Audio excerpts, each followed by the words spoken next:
Good evening, ladies and gentlemen, and welcome back to SimPlay Motorsport. We have been waiting a long time, but we are finally back and racing here on the channel once again, bringing you the action this season for the Whodarron Ginetta GT4 Championship. Is myself and Lexi Marshall. Lexi, it's so nice to have you in the commentary box with me this season. I'm so looking forward to commentating this with you because these are going to be exciting.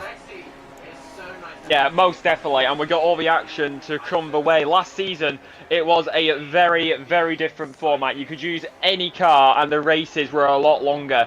Whereas going into this one, it is purely Ginettas in memory of Whodarron. But it's also a different format. We have got 3 20-minute races coming up with 10-minute qualifying before each of them. And if that sounds familiar, it should do. We are using the same format as the British Touring Cars Championship. So you can only imagine, you know that series in real life, you know what these drivers are like. So you can only imagine how much action we are going to get. And it is good to be here. This is going to be one heck of a season.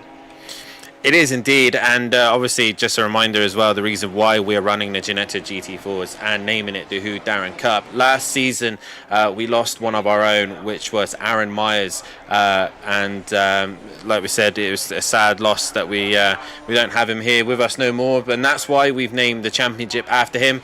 He drove the Ginetta GT4, and obviously these boys are going to give us a great show. Obviously the Ginetta GT4 did actually follow the package of the British Touring Car Championship as well, so it's well suited that we do a 3 20-minute races here. And what a calendar we have ahead of us as well, Lexi. Starting first things first here at Zolder in Belgium, probably the second most famous Belgian circuit in the world, straight after Spa, but a tricky circuit nonetheless. Yeah, most definitely. And according to our articles, it has 10 corners, but it's an interesting circuit. You start all the way on the run down to turn 1. It's tight on entry, but widens up majorly on the exit as you head down to the run of turn number 2, which unfortunately, may cause a bit of an interesting situation today. If anybody does pit, I highly doubt they will unless it's for damage. But if there is anybody, you've got to be careful because that pit lane exit is right before the apex of turn number 2, which is very quickly followed by turn number 3 and turn number 4. You begin the run then down to the first of many chicanes here. It is infamous and it's known, and it's a really tricky one because if you get it slightly wrong, the rear end of your car will be bouncing, which can cause major front end downforce loss, and it can be a bad moment if you do end up there. We've seen it a bit in practice, cars veering off to the right hand side on the exit because you go through, then it just throws you off to the side. You then head downhill through the left hander into a braking zone. You'll mainly look for the part where the tarmac ends and the dirt begins on the inside for the braking zone into what is probably the hardest chicane out of all of them. It's a quick right left, but then back up into a right-hander, and you need to get on that throttle as quickly possible because you head uphill through a right-hander, through a quick left kink, into a heavy braking, just over 90, nearly 180 degree hairpin, then onto the throttle again, left-right kink, straight line, and then into the final chicane, which will bring you back onto the main straight. And that's a quick rundown of the Zolder circuit. Hopefully, first things I would just want to make sure as well in the chat, guys, when we are going live, just let us know about the sync levels of our voices to the actual stream itself. We are trying to play around with the Discord and the Streamlabs setup so we can get it just right so that we can stick to the action as best as we possibly can. I'm still new to mess around with Discord myself, so we'll see how we get on. But obviously, the way the format is going to work tonight is we've got 3 sprint races, simple as that, both 20 minutes, and there's no pit stops required. The qualifying will be 3 qualifying sessions going ahead with 7 minutes for them just to qualify. That's not a lot of time, and especially when we go to longer circuits like COTA, they might only get maybe 1 or 2 laps to qualify. So qualifying is going to be important. Obviously, later on in the season as well, we'll be adding ballast to the championship contenders. So top 8, I believe, in the championship will be carrying ballast from 5 upwards. So each kilo they'll add 5 kilograms after each place, which obviously with same car championship, it will hamper the championship leaders quite a bit. And Lexi, obviously, I don't know how much of the touring cars that you know, but back in the day, the ballast did work a massive amount on the touring cars. You'd see them carrying the 65 kilos, I believe, was the max they carried, and that car was hurt heavily. What do you think is going to happen with these same series cars? Because I do think with that championship ballast on board is really going to slow the championship leader down. Yeah, well, that's the thing. If it does slow the championship leader down every single race, it's going to create an interesting prospect.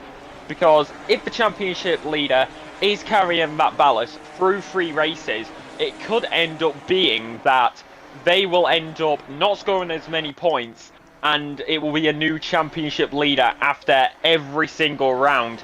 It may be, it may not, but that's going to be the interesting part. Will it be different every round? Who will have that a little bit of a disadvantage when it comes down to it?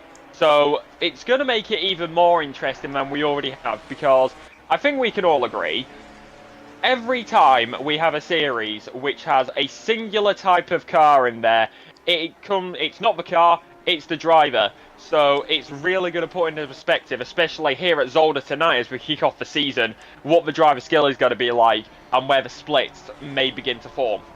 Indeed, it will. Obviously, another thing to keep an eye on as well is the coloured boxes.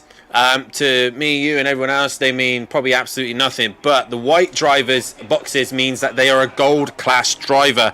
Silver obviously means silver themselves, and the red one means bronze. Obviously, we've evaluated all the drivers from the top of the league all the way down to the bottom, and you should hopefully see all this balance out relatively even, seeing where these guys will be categorized overall. So they got their own little miniature classes that they're fighting against, but more than likely, this is all about outright win. Let's talk about some of the drivers that we have on the grid here tonight, Lexi. Obviously, we've got our GT4 champion. Obviously, he won't be losing that title because we got Ginettas instead. But Kieran O'Reilly already on the pace, and a couple of seasons ago, he actually did race in the Ginetta for the GT4 championship, and already he's looking like he's on the pace. Yeah, less than a 10th here in free practice. Of course, practice may not be a true liar there as Sny goes P2. But it's not, like I said, it's only practice, but a key thing to point out as we've got just under 5 minutes left on the clock, the top 4 separated by less than a 10th, and then even then the top 9 separated by less than a second. It's now gone up to over a 10th for the top time. That is Hooper who goes to the top, 1 minute 36.080, meaning it's an almost 136 flat, which is, I find, crazy in these Ginettas, because personally, I can never get the hang of them, but it seems like these drivers out there are getting their hands on them and they are ready rumbling to go. I'm going to look a little bit further down the field as well with a few of the AM drivers. Rob Smith looking there for Team TOM. We saw him in the GT4 last season. He was in the Merc, so switching from a different car to this one. Of course, O'Reilly from McLaren as well, but especially for the drivers who are down here on the field, I should say bronze instead of AM, and it is going to be a interesting one. Yeah, it is indeed. Obviously, we've also got Matthew Duffin, a man who did race the Ginettas himself. He was a GT4 champion also. We've got Matt back in the grid. We've got Darren Yo returning as well. We've got some of the Pro-Am boys moving up into the Pro class, i.e. Sny, one to keep an eye on as well. We've got the return of Skunky. Tordok is an interesting one to talk about. Obviously, he was going to sign up full-time, but due to work commitments, he hasn't been able to. So he's now a reserve.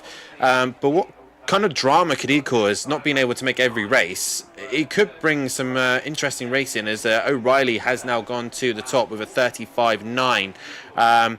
We've also got Ramsel and Duffin partnering up together, so that's an interesting partnership. And one of the other big key things is as well is O'Reilly has left SimPlay Racing and has gone to MSA. So O'Reilly making a big change and a big difference this season. Yeah, I mean, that's another thing as well with SimPlay. Where we saw it, if you've been in the Discord, we know what's happened there. SimPlay Racing, Team Audio Sport, and of course, the one and the only Quantum Motorsport have basically come under one banner. So whilst they are their own teams out there, you do have those drivers who may be working together. So it's going to be an interesting one because the teams are out there, and even though it's one banner, if those teams do start to clash out there on the circuit, could that cause any underlying issues? Hopefully not. But we shall see. A couple other drivers to keep an eye on as well. Obviously, like I said earlier, Skunky has also partnered up with a team with Ian McGowan, their teammates once again, and they've gone to Greasy Bandits, which is an interesting one as well. Darren Yo also gone to Greasy Bandits team, GBR. He's teammate with John Goudet after a very solid season in Pro-Am. He's going to be moving up into the Pro category as well. We got our very own Yoshi Harris from the commentary box. He's going to be giving it a good crack in the Ginettas here tonight as well. And obviously we've got a lot of the FBR boys as well. And while I talk about the FBR boys, they do have a Sunday series which matches our championship. So if you do want to be a part of the action with them, then head over to their Discord as well to be a part of their little mini series. They have a Sunday sprint, and a Sunday sprint basically just matches our series as well. Right, one thing before we talk about anything else, I want to talk about our fantastic sponsors, Design Manchester and Audio Sport, before we get too crazy into the racing, and we will never be able to get back on top of it. Have a look in the description below where our fantastic sponsors, Design Manchester, producers of vinyl graphics, laser engraved gifts, mugs and printed clothing, much more, including SimPlay merchandise. Their Facebook link is in the bio as well, as a lot of them are now coming into the pits and I have to change as we keep going. Audio Sport, manufacturers of VW Transporter, T4 and T5 audio solutions and styling products. Head over to www.audiosport.co.uk. And also, if you are a part of the Discord, then please have a look at our Patreon system. If you pay £3 a month, you will be able to reserve your race numbers, your social media will be posted more regularly, and also your YouTube streams and Twitch streams will be posted in the Discord for everyone to see. And other benefits as well to go with it. And if you do like what you see at SimPlay Motorsport and you want to be a part of the action here, then head over to our SimGrid and our Discord page and get yourself involved. Hello to everybody in the chat. Alistair Cummins, we got Yoshi, we got Gary Klarball, we got Attender Genie, Lexi as well in the chat, P. Raiden as well. So nice to see you all in the chat. Let's hear from you guys, and I'll try my best to get the polls up and running. But Lexi, that is practice over and done with. And O'Reilly tops the session with Zampolini looking like he's got internet issues, but O'Reilly's looking very strong. Yeah, most definitely. He's up there, 1 minute 35.964.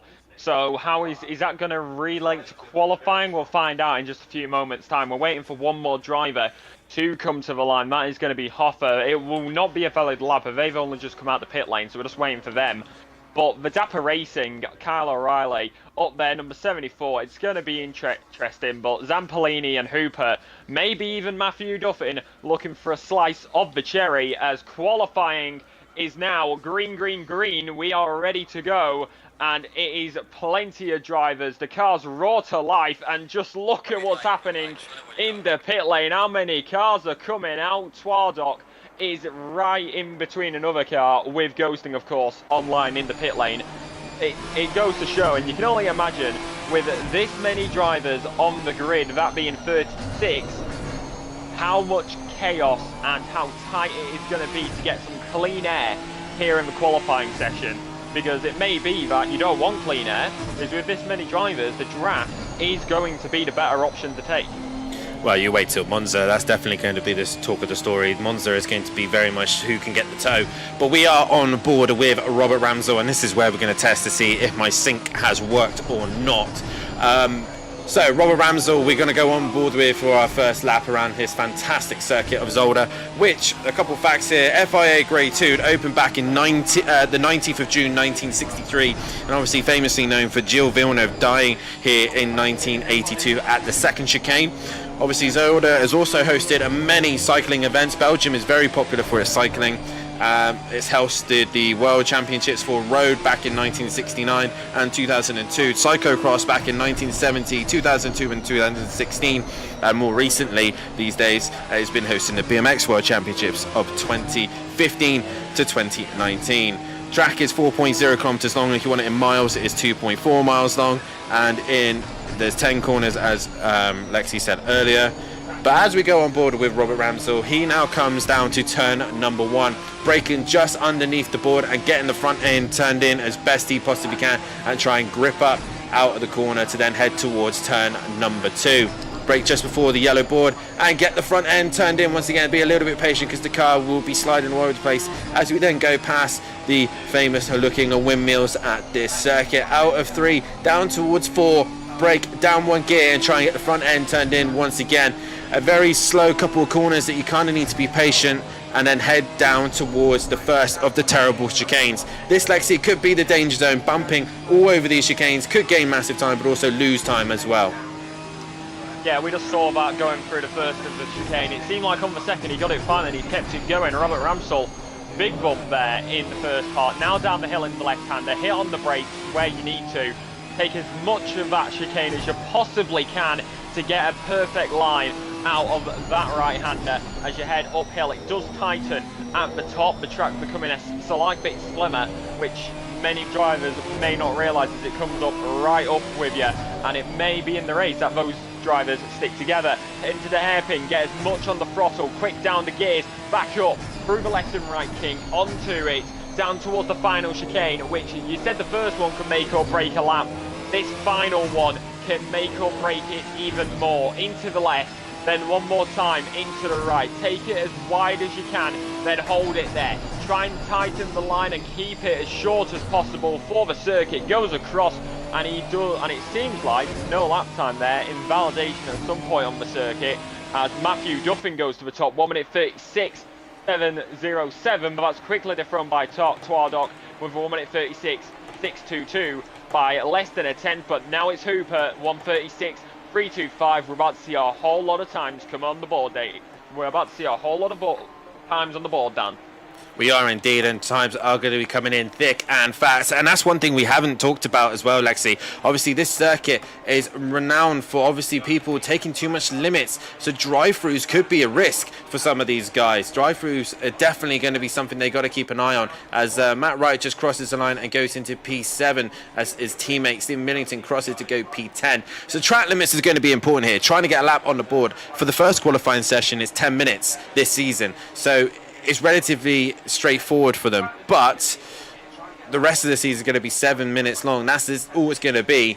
It's going to be tricky to make sure you get that lap on the board. Yeah, I mean, we already saw it with Ramsell. He's going to have to go again.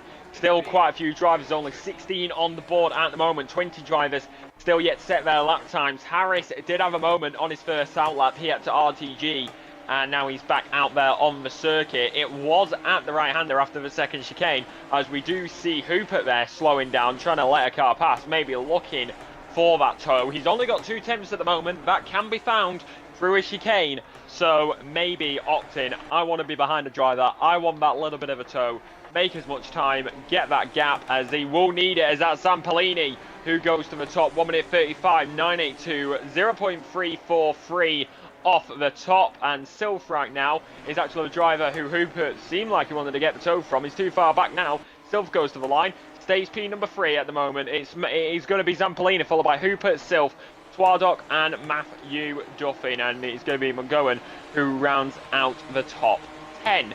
And I am going to remind people, if you are just tuning in and you're wondering why the number boards are slightly different, the whites indicate people who are pro drivers, silver greys indicate the silver drivers, and the red ones say who it is am. It's all overall, but it's just to add a little bit of a split in there. Everyone has been evaluated, and honestly, we have to give props to Matt Wright for that, because it is, he came up with the idea, and it's absolutely amazing, and it's only going to make this season a lot more interesting because not just in the Ginetta Cup, it's implemented across all of the divisions.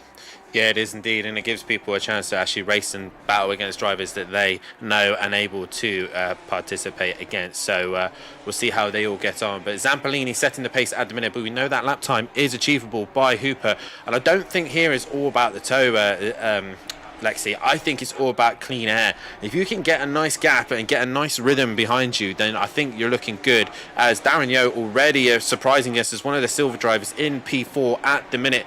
But Will Friedman finally puts a lap time on the board that is representative of his level of driving. He is 5th at the minute as Duffin now goes P2 with a little bit of a tow from his teammate of Ramsel. So a little bit, but Tordok now gets within 2/10 of Zampolini. Zampolini has really set the bar here. Sylph now gets within gets within 700ths. Yeah, less than a 10th, and it's heating up with 3 minutes remaining on the clock. We got to remember, this is the biggest qualifying session. Of course, you've got qualifying 2 and qualifying 3 for race 2 and race 3, but they're only going to be 7 minutes. This is the longest qualifying that there will be tonight. So you've got to wonder if it's already like this with that much time. What's it going to be like with less time when drivers are going to be pushing more? Is there going to be more invalidations? Is there going to be more limits breached? And like you said, we got to look out for those drive-throughs in the race. But key factor, top 10, less than a second between them. O'Reilly at the minute struggling to get a lap time on the board. He's right in the middle of traffic. He's got a handful of cars around him. I believe he's got Ramy Fernie just behind him. He does. And some of the newer drivers as well. I think that's Bolton just behind him. Yes, it is. So Bolton just in the middle of all that as well. As some drivers not gone outside lap time. So Betterson, Tipping, Aberdeen, Johnson, Taylor, Archer and Goudet all staying in the pits at this precise minute. But it is Zampolini who goes even faster with 35.7. So he's really setting the pace at the minute. Tordok is just a couple of tenths off the back of him. Yeah, they are close together, and you got to wonder where the breaking point is going to be. It's going to be interesting if these are on pole down into turn number 1. So how will that play out for them? Of course, there will be a formation lap. So how is the tyre heating going to come into that as well? It's 18-degree ambient temperature, 21-degree track surface, optimum track surface as well, with no rain on the forecast. We're not expecting any rain. It's just going to be overcast the entirety of this evening. Zampolini right now, though, like you said, up there at the top, 0.248. You were talking about Twadok and Zampolini. I want to talk about Sylph right now, because it's just over 200 between Sylph and Twadok. So could it be the fact that instead of Zampolini and Twadok, it's going to be Sylph and Twadok here towards the end of qualifying? Possibly. So, I mean, don't forget, Sylph and Tordok were both going for the Pro Championship last season. And in the end, it went the way of Sylph with a much better Donington Park. But either way, I think Zampolini looks very comfortable at this stage, and still O'Reilly's not got a lap time on the board. Hooper hasn't really put a lap time that he's representative either, so it is interesting. We are now down to our last 20 seconds of this session, and a couple of guys coming to the end. Kelseth at the minute looking good in P7, but he's done and in the pits. Hooper now coming towards the final chicane as Zampolini is in the pits and done. So that's the benchmark, boys, a 35.7. Who's it going to go the way of? That is the question. We are currently on board with Hooper as he comes to the line. The first one to finish the line, and he goes only P4 with that one. Yeah, that is going to be P number 4. I am watching Sylph right now, though. He got across that line with about 1 second left in qualifying, as Twadok is also out there. So Sylph is going to be the last of the drivers who will be able to get a brand new lap time in. Zampolini's in the pit lane, so he will not be going through another one. Twadok going through the first of the many chicanes here, and Sylph is not far behind, so it's a battle between these two right now from what it seems. Matthew Duffin in the second chicane. We've also got a few more drivers in the pit next across the line. O'Reilly's only just crossed the line. He starts 19th. 19th. The GT4 champion only starts in 19th position. That's a shock. Yeah, it is actually. Like, going into this season, you would think, like, O'Reilly would be up there, but it may just be one of those things where you may be good in the car during the race, but not so much qualifying. So we'll find out in just a moment as we head down to the final chicane. Twardog into the pit lane. What about Sylph? Waiting on Sylph now. Duffin, though, is now coming to the line. He had a little bit of a tow from Ramsell. Is he going to improve? Duffin does not improve. It is just down to Sylph now. Let's see what he can do. P3, your pro champion. What can he do in a Ginetta? He does not improve. So the first qualifying session of the season goes to Zampolini. Your top 10 is Zampolini from Tordok, from Sylph, from Hooper, from Yo, from Duffin, from Kalsef, from Friedman, from Ramsell, from Carlos. Yeah, most definitely. That's how it goes. And then it is going to be Skunky, followed by Matt Wright, Snide, McGowan, Langley, Millington, Varga, Bolton, O'Reilly, the GT4 champion, down there in P number 19. Probably the biggest shock of tonight. Then Hoffer rounds out the top 20. And then finishing off the rest is Ramy Fernie 21st, Gary Clarble in 22nd, Cranes in 23rd, Williams in 24th, 25th is Smith, Bell 26th, 27th is Marsden, then 28th is Old Sim, Johnson 29th, 30th is Betterson, Harris in 31st, Taylor 32nd, Aberdeen 33rd, 34th is Tipping, Archer, and then Goudet. Obviously, the big story of that one, Lexi, is the fact that O'Reilly is down in 19th position. That is going to be a lot of hard work for him, especially with how close this championship is going to be. Yeah, most definitely. I think most people will be looking at him down there at P number 19 and expecting a charge through the field. However, with how tight this circuit is, it's going to be a little bit more tricky. Conditions are very similar to qualifying, only 1 degree hotter. It's 18 degree ambient, 22 track, optimum track surface, no rain on the forecast. As I don't know how this is happening, but the flags are flapping when there is no wind. But we're about to find out how these cars will fly, because they're about to get out there on their formation lap. Zampolini will lead the grid away from pole to take the formation lap here, as it seems like he's having a little bit of a while to get set off. There he goes, and the rest of the drivers will follow as everybody fouls off the line with the lovely little view that we get from the side of the pit gantry. Obviously, going into this first race, Lexi, who do you think is going to win this one? Basically, who are you putting the curse on? Who am I putting the curse on? I don't know if you watched Pro-Am last season. I was very bad at cursing people. It was you who was doing all the cursing. Mate, but obviously, that's just being a commentator. The commentator's curse is real. A number of times that my old man, Kelly Davis, who you'll be hearing on Thursday night, the amount of times he says about it, you know, it's real. It happens. So, who did you fancy cursing in tonight? I don't know. You know what? This is going to sound bad, but I'm going to go for Matthew Duffin. He's up there in P number 6 right now. He could go on a charge. He's only got 5 in front of him, so we've seen what he can do. We saw him in GT4 last season, so I would say Matthew Duffin, bit of an underdog, don't count him out. I'm going to go the way of Zampolini. I think Zampolini looks very comfortable and looking good. We might have to keep a tally of how many times we get the win on this one this season. But I think Zampolini is going to be the one to watch. And if he gets a good start and none of the guys really give him a hard time, I don't see why he shouldn't win this one. But obviously, guys, if you are watching the stream right now, please hit that like button, subscribe to the channel, and hit that bell to be notified so you do not miss anything this season. Obviously, bringing you the action tomorrow night for the Pro-Ams, their first attempt at new rules and regulations for the Pro and Pro-Ams, but bringing you the action will be Matthew Duffin and a new commentator as well. We have Robert Ramsell joining us in the commentary box this season, so we'll see how he gets on with that.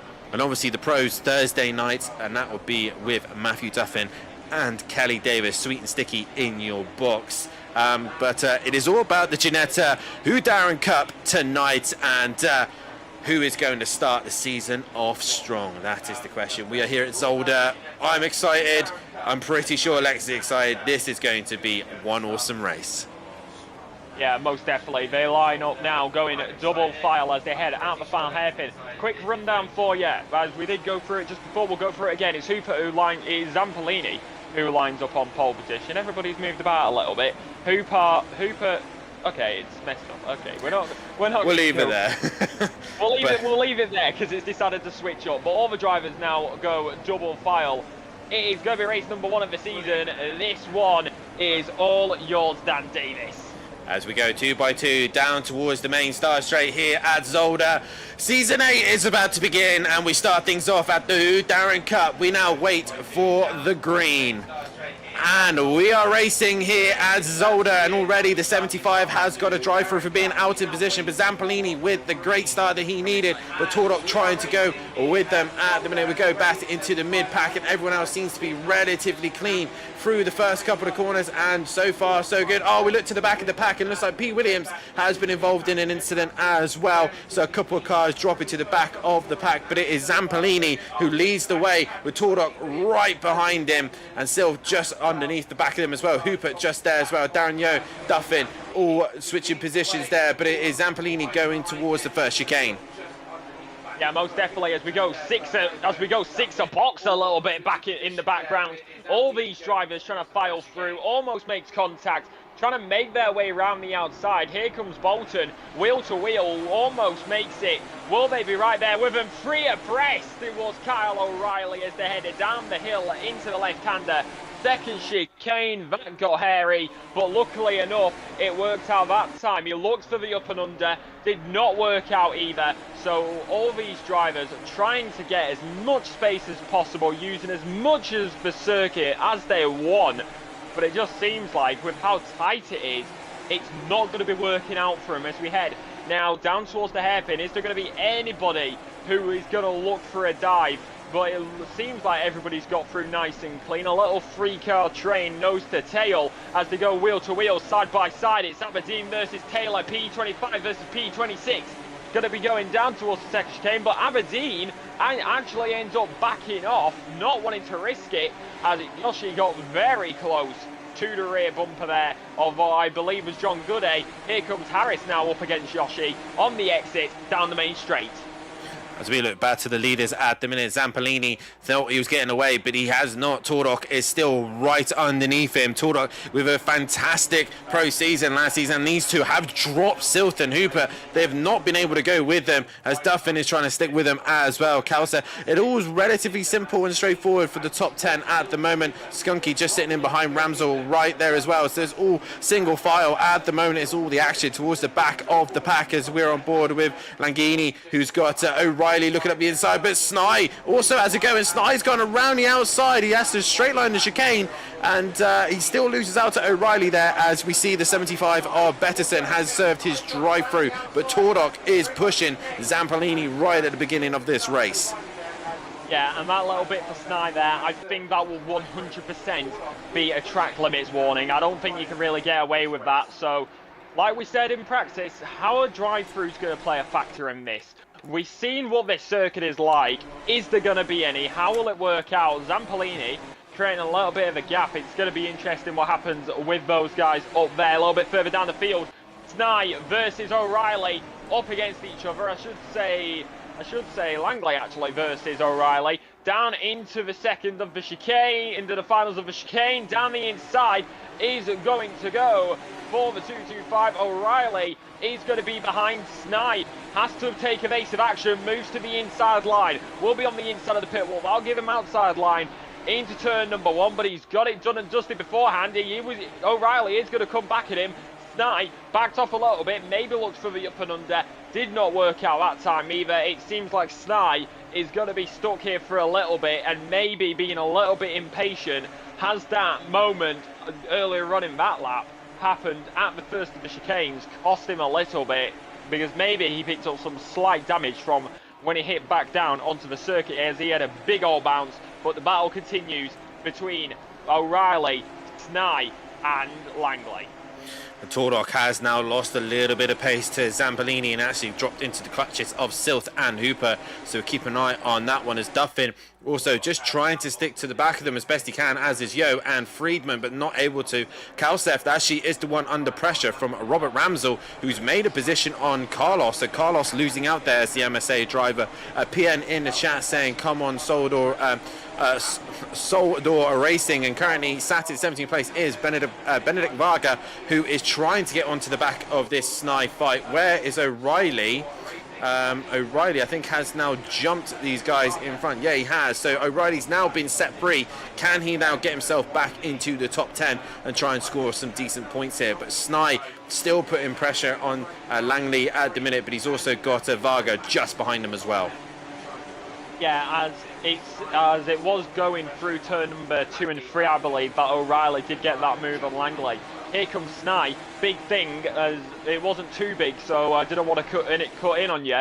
There was slight contact on the rear end to Langley by Snai at the second of the chicanes. No spins, just a little bit of contact as we now go through into turn number 2. As there's contact on the rear end, almost sends them round. You saw the rear end twitch, and that's just allowing Varga to close in even more. It's bringing the gap down further and further. Maybe Snai is just getting impatient here. He's trying to get past as soon as possible. He gets in the draft. He's going to go for the run. A little bit. Oh, they're going to be bouncing against each other's doors. Heading now down into the chicanes. Parks the car. Snai cuts across, and he completely takes the place.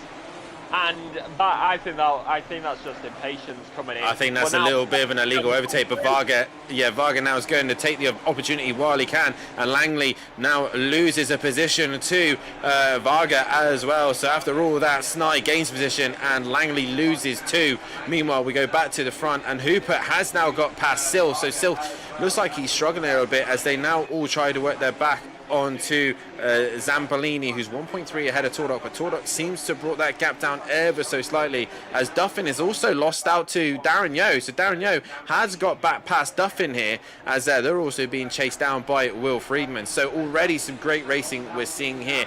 Some of the guys who are out at the minute, Besson struggling with obviously the drive-through earlier on, Yoshi just off the pace, and obviously the guys that caught up in the incident, Williams, Johnson, and there's a few of them at the back. Johnson, Marston, Old Sim Racer and Taylor all close to one another. Always Old Sim Racer nearly misses the brakes and hits the back of I believe that was Tipping he nearly hit, or Taylor. I can't actually tell who. Johnson. They're all swapping and changing the whole time. John Goudet has only managed to move his way up to 28. Apologies, Dan, I'm going to have to cut in here. That is big contact further down. Fernie is off. That was contact on the back of, I do believe, to be Boland. He's on the inside of turn number 3, holding the brakes, backs onto the grass.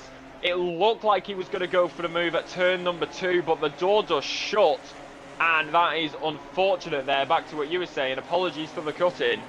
That's okay, Lexi, no problem, as we are on board with Darren Yo now and Duffin. Duffin's now onto the rear wing of Darren Yo. Can he get the job done? That is the question, as Duffin will look to try and get him into the hairpin if he possibly can, as we now head down there now, and he looks left, looks right, can't find a way through at this minute. But at the minute, Darren Yo managing to hold off his rival, that is Matthew Duffin, at the minute. A flash of lights from Duffin. He likes a good flash every now and then. But just ahead is now Sylv onto the back of Hooper once again.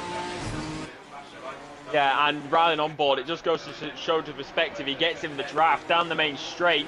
Here we go, wheel to wheel. He's got the rears alongside. He's going to be on the outside of turn number 1. How will that play out for these drivers? And he's absolutely soaring at the wheel, but the inside line. Hang on a minute. Outside for Duffin, inside for Yo.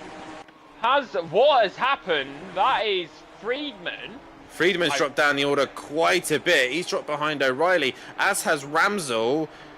And I believe also, no, not Carlos, but a few of them have dropped down the order quite a bit here. Ramsel's dropped behind Snai, Wright, and McGowan. He was in the top 10. He's now in 12th. Yeah, so it may have been contact, because Friedman dropped like a rock. He's round the outside now, up against, I do believe, to Hopper. Yes, it is.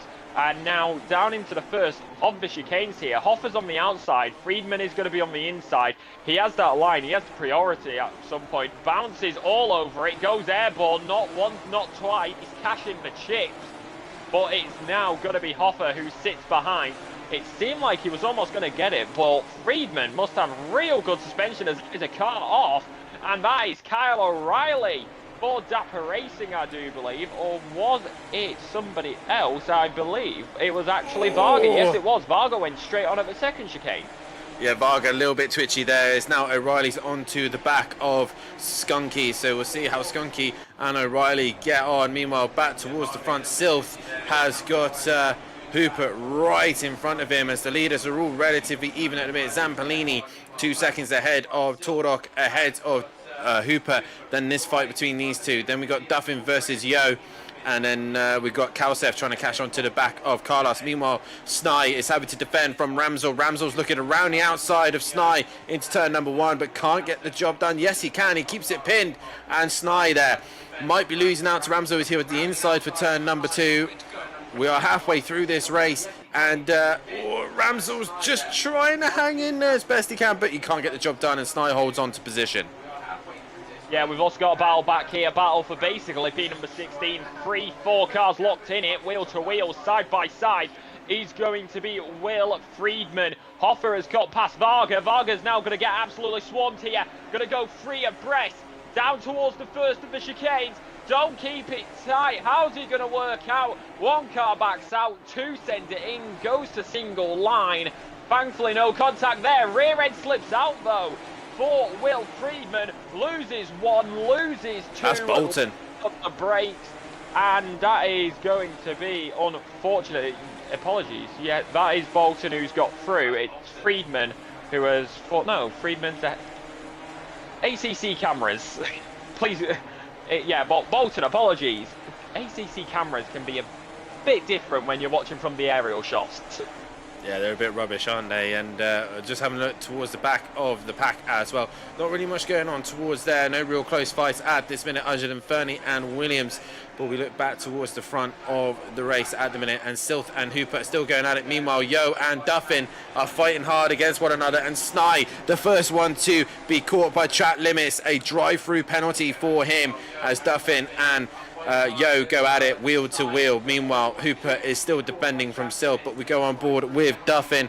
We are on board with him right now, looking from his window. Can he find a way through on Yo as they come up to the second chicane, a little bit wide onto the gravel? Yeah, a little bit wide, losing the time.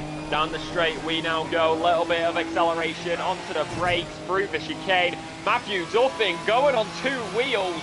And it is going to be, but he's kept it there. He's got the draft downhill into the left-hander. It wasn't an overtake, but it was taking a chicane in style. It was indeed, and we are now on the rear wing of Yo, and he is pretty much pushing him. This is the problem with this circuit though, Lexi. It's so tight. Meanwhile, that is Harris off in the gravel.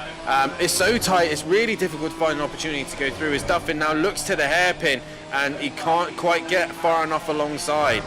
Who else is out there at the minute? We got Snai, who's still got to come in for his drive-through as O'Reilly goes around the outside of Skunky, and job done for him there. Yeah, most definitely. That is a nice move, if I do say so myself. Of course, Yoshi Harris is going to be there on the left-hand side as they head through, as that's going to be Rob Smith, who makes a big mistake, taking too much on the exit of the second chicane into the grass, veers across. Thankfully no contact, but into the barrier. That is going to be some big damage to the right hand side of his car, and that is going to be extremely unfortunate for him. Losing out of position, picking up the damage. He's still got a quarter of this race to go as Knight comes in to serve his penalty. He does indeed. We'll end the poll there. Majority reckon that Zampanini is going to win this one.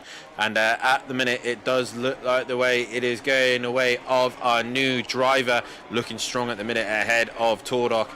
Hooper still under pressure from Silth as Duffin and Yo are still going at it as well. Matt Wright is now onto the back of McGowan with Ramsell not too far behind them as O'Reilly has worked his way up into 12th place position, but it has taken him a long time to work his way all the way way up to there. Everyone else just seems to have calmed down a little bit as we go back onto this fight between Darren Yeo and Matthew Duffin.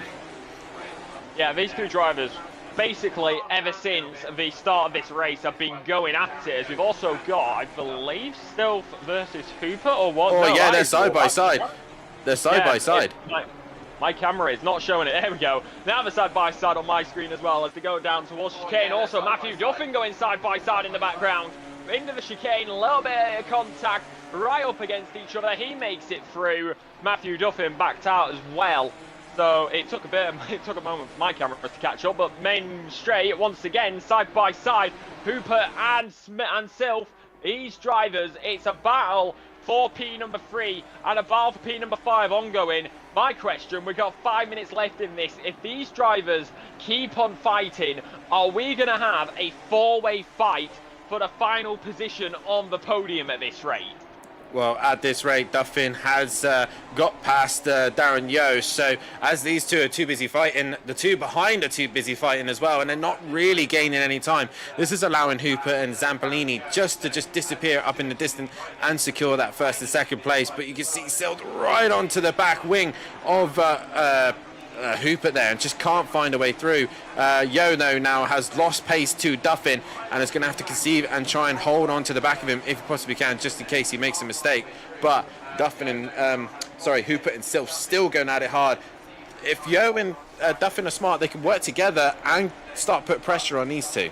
Oh, Friedman, has been hit by Hoffner and he's into the wall. Big time. Oh yeah, gee, that is a big punt into the barrier. He's got it going again. Thankfully, Friedman back on the road. No contact with any other drivers, it seems, so he's got that nice and clean for the time being. Matthew Duffin has got past Yeo, so now Sylph and Hooper have to be careful. Oh, Matthew Duffin going very deep in the final chicane, and he goes straight on. That's going to give Yeo an advantage. But this is the thing, Hooper and Sylph continue to fight. That's going to cost them time. Matthew Duffin is now on the hunt, and it seems like Yeo is playing the strategy that you would talk about. Matthew Duffin may not realise it, but he's helping out Yeo here by giving him that little bit of a draft. Well, once again, Sylph looking up the inside of Hooper, and Hooper's got his hazards on. Not sure why, possibly letting him through maybe. They are still part of the MSA Bandit, the group, and they're both flashing the lights at the minute, so I don't know why. But Sylph has now gone through. He's into third place position as Duffin now creeps his way onto the back of the pair of them. And has that taken him too much time to mess around? And now Duffin's giving him a bit of a hard time. Clarball, meanwhile, has pitted. I don't know if that's a return to the pit or a retirement. I'm not quite sure. As now Archer is following Bell in that 22nd and 23rd position. Yeah, as O'Reilly right now a little bit further behind as well. So we go from one SimPlay to another. He's up against Robert Ramsell as they head through the second chicane here. So the battle for P number 11 is heating up a little bit in the back. Back to Sylph, Hooper, Duffin and Yeo. Yeo is still a little bit further back, but here comes Matthew Duffin on the back of Hooper. These drivers are having an absolute fight here as Tardok and Zampolini have driven off in the clean air while this battle continues. Here comes Matthew Duffin up against Hooper on the outside, down in turn number 1, up against each other through the left-hander, wheel to wheel, millimeters, inches, centimeters apart. Little bit of barging, but it's through. It's Matthew Duffin into P number 4, but it's not going to work out yet because Hooper is not going to give him up. He's right there with him, and he's going to stick along, and he's going to stick alongside. Almost contact. Both go around. Not only Matthew Duffin actually, but luckily enough, Hooper was there to correct him. And that gave Yeo an opportune moment, opened the door, come on through.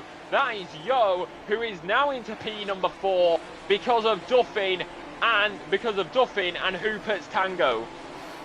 It is indeed, and yeah, Hooper trying to send it up the inside. They were just side by side one another and just not able to get the job done enough, and that was it. He spun him round. Meanwhile, the other Dapper Racing is on the back of the SimPlay Racing of Robert Ramsdell. So these cars currently entwined with one another as Zambolini is coming into the final chicane to start his final lap here.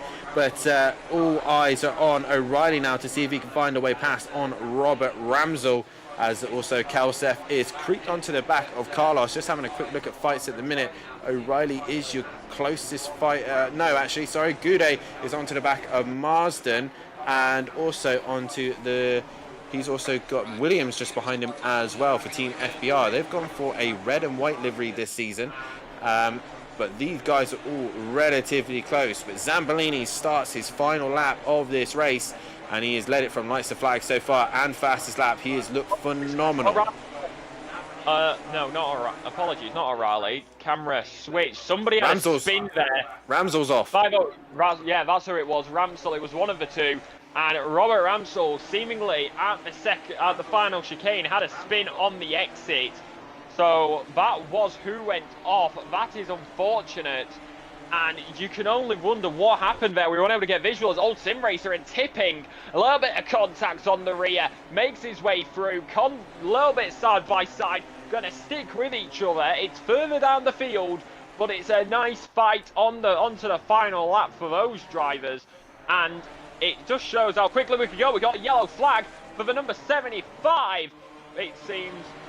Who is that? Who is round? Betterson. And that is Betterson, who is round wheel to wheel, side by side, Ramsdell and Varga right now, as they are going to continue, as Varga and Hoffer as well. These drivers are giving each other an absolute fight. Sorry to butt in here, Lexi. Yeah, sorry to butt in, but it is Zambolini coming out of the final corner here, and he is going to take the first win of the night. He takes the win ahead of Tordok in that second place position. Just caught him towards the very end there. Sylph is going to finish in that third place with Yo just hanging in there for P4. P5 going the way of Duffin. Hooper is going to come home for 6th place. 7th is going to go the way of Carlos. Kalsef in 8th, with McGowan in 9th, 10th the way of Wright, and O'Reilly in 11th, with Skunky will come home in 12th. Yeah, it's a big moment here. A little bit further back, that is a car who is going to be off. It was one of the drivers, don't know who, but they've had a moment. Old Sim Racer has picked up a drive-through penalty on the final lap. That will confirm them to be P number 32 from what we are gathering. So that is unfortunate for them, maybe right on the exit. He's actually going to come into the pit lane, but the pit line, the pit exit is after the start-finish line. So I think instead of clearing the drive-through in a position, I think that's just going to be a big chunk time penalty. It will be. He hasn't done it in the pit window, and that is that. So Zambolini takes the first win of the season. He will be riding high on that one. Torlock in second, and still in that P3. We'll be back in a few moments' time as we'll have a quick break, but we'll be back once again for the 7-minute qualifier session for the next round, as we'll be back in a few moments' time. We'll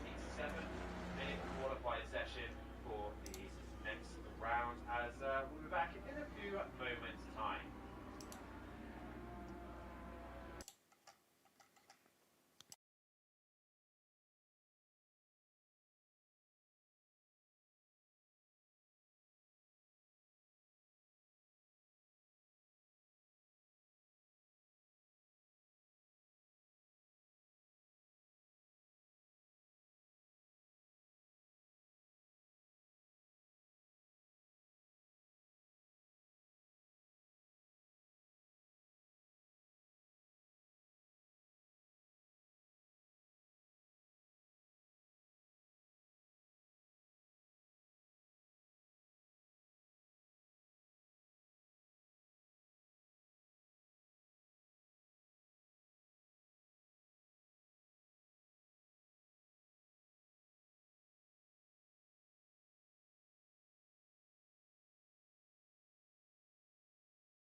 Welcome back, ladies and gentlemen, to a SimPlay Motorsport, and straight away we go into the qualifying session.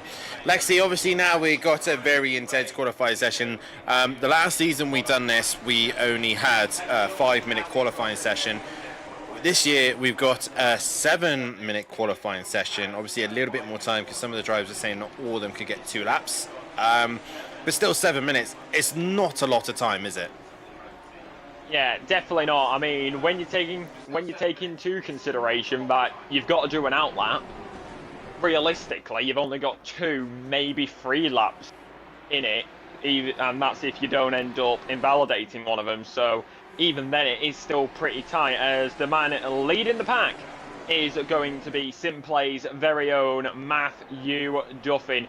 He will be bringing you the action on Thursday night and tomorrow night. Tomorrow night he'll be with Robert Ramsell on the Pro-Ams, and of course he will be there for Sweet and Sticky, for Kelly Davis and Matthew Duffin for the Pros. That's live, and it will be right here on SimPlay Motorsport's YouTube channel. It's brought to you by Design Manchester and Audio Sport. You can find more information about them, and they are our sponsors, in the description of this VOD if you're watching not live, or live stream if you're watching live. It's Matthew Duffin who will now come to the line and set the first flying lap as he goes round now for this qualifying session, as he heads now down into turn number 1. If you're on the helicam, you can see drivers in the pit lane still, but we have got 2-way. It's an optimum track surface for him out there.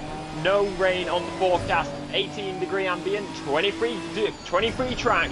5 minutes remain on the clock as he heads through turn number 3 down towards turn number 4, and then he's got that infamous and tricky first chicane, Dan.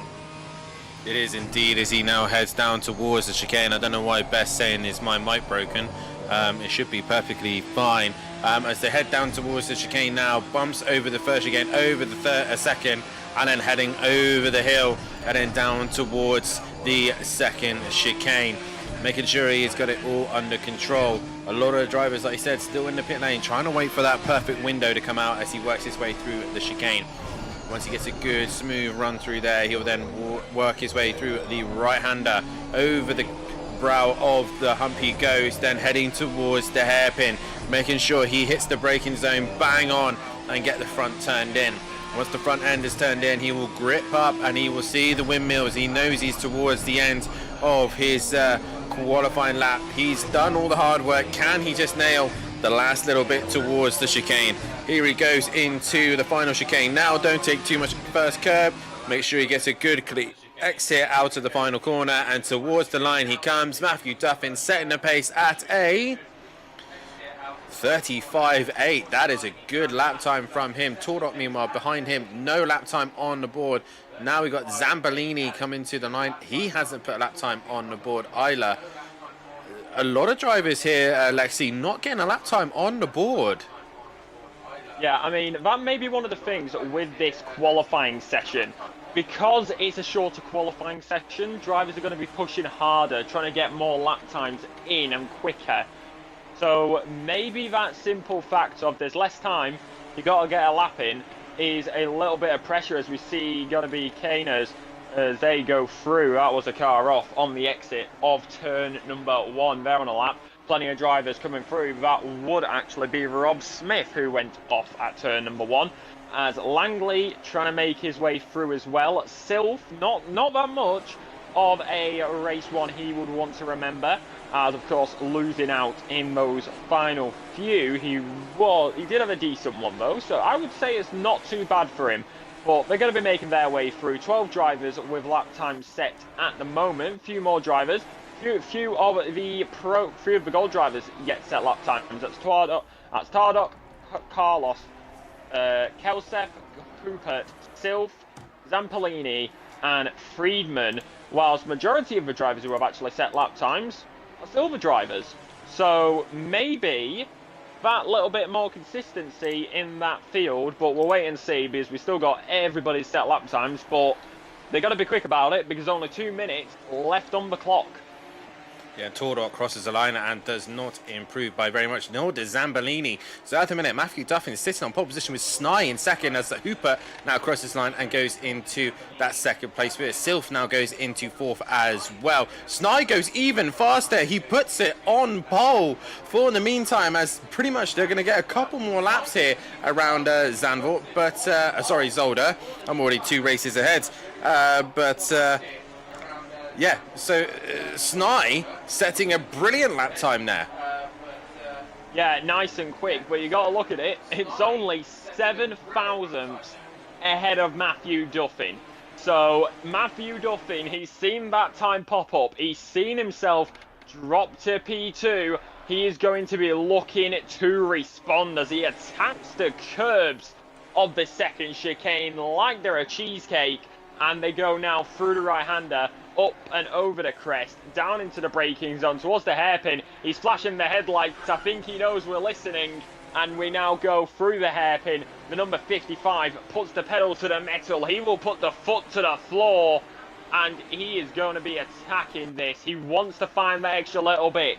That second chicane was attacked like no tomorrow. Has he found those 7 thousandths through the final chicane? Left and right on the pedal. A little bit of grass kicked up on the exit of the final. Goes to the line. Matthew Duffin back on pole. 135, 802. Only 8 thousandths. Snai's in the final chicane. Zampolini, though, goes faster. He goes to the top of the board. Sylph now coming to the line. He's only 6th at it. Snai is the one to keep an eye on. Has he found that other attempt? No, he has not. As Langley crosses the line. And I see another driver has improved. Who's that? McGowan has gone up to P8 as well. Skunky just behind him in P10. So these are the last laps from these guys, and Skunky's gone wide and lost out. O'Reilly, a much better qualifying session. He's up into 5th place position. As we just see there, Cranes crosses the line and goes in 20th. Smith in 25th. Who's that coming to the line now? That is right. He's only going to be in 11th place position. Darren Yo this time round only goes 7th with John Goudet, I think, has put a time on the board. Yes, it is 24th position for him. We are now looking for the 42, I believe, next to come to the line. It will be the 566 from what I'm seeing. I say it was Clarball, sorry. Clarball came to the line. He was 19th. Then we got Benedict Varga only for 17th place position. The 208. That is Friedman. He's currently 13th place at the moment. And he goes to 10th place to finish that session. The 420. That's Marston comes to the line now. And goes 20th. And Tardok stays where he is. Snai goes to the line as he is seemingly staying where he is. Is he in the pit lane? I think the game is showing it. Zampolini still up there. Only a 10th. This is the key thing I want to point out. Only a 10th between Zampolini, Duffin and Snai. Even less between Duffin and Zampolini. 92 hundredths between those two drivers. So it is very close between them. Who have we still got going round? It is going to be, I believe, the number 54.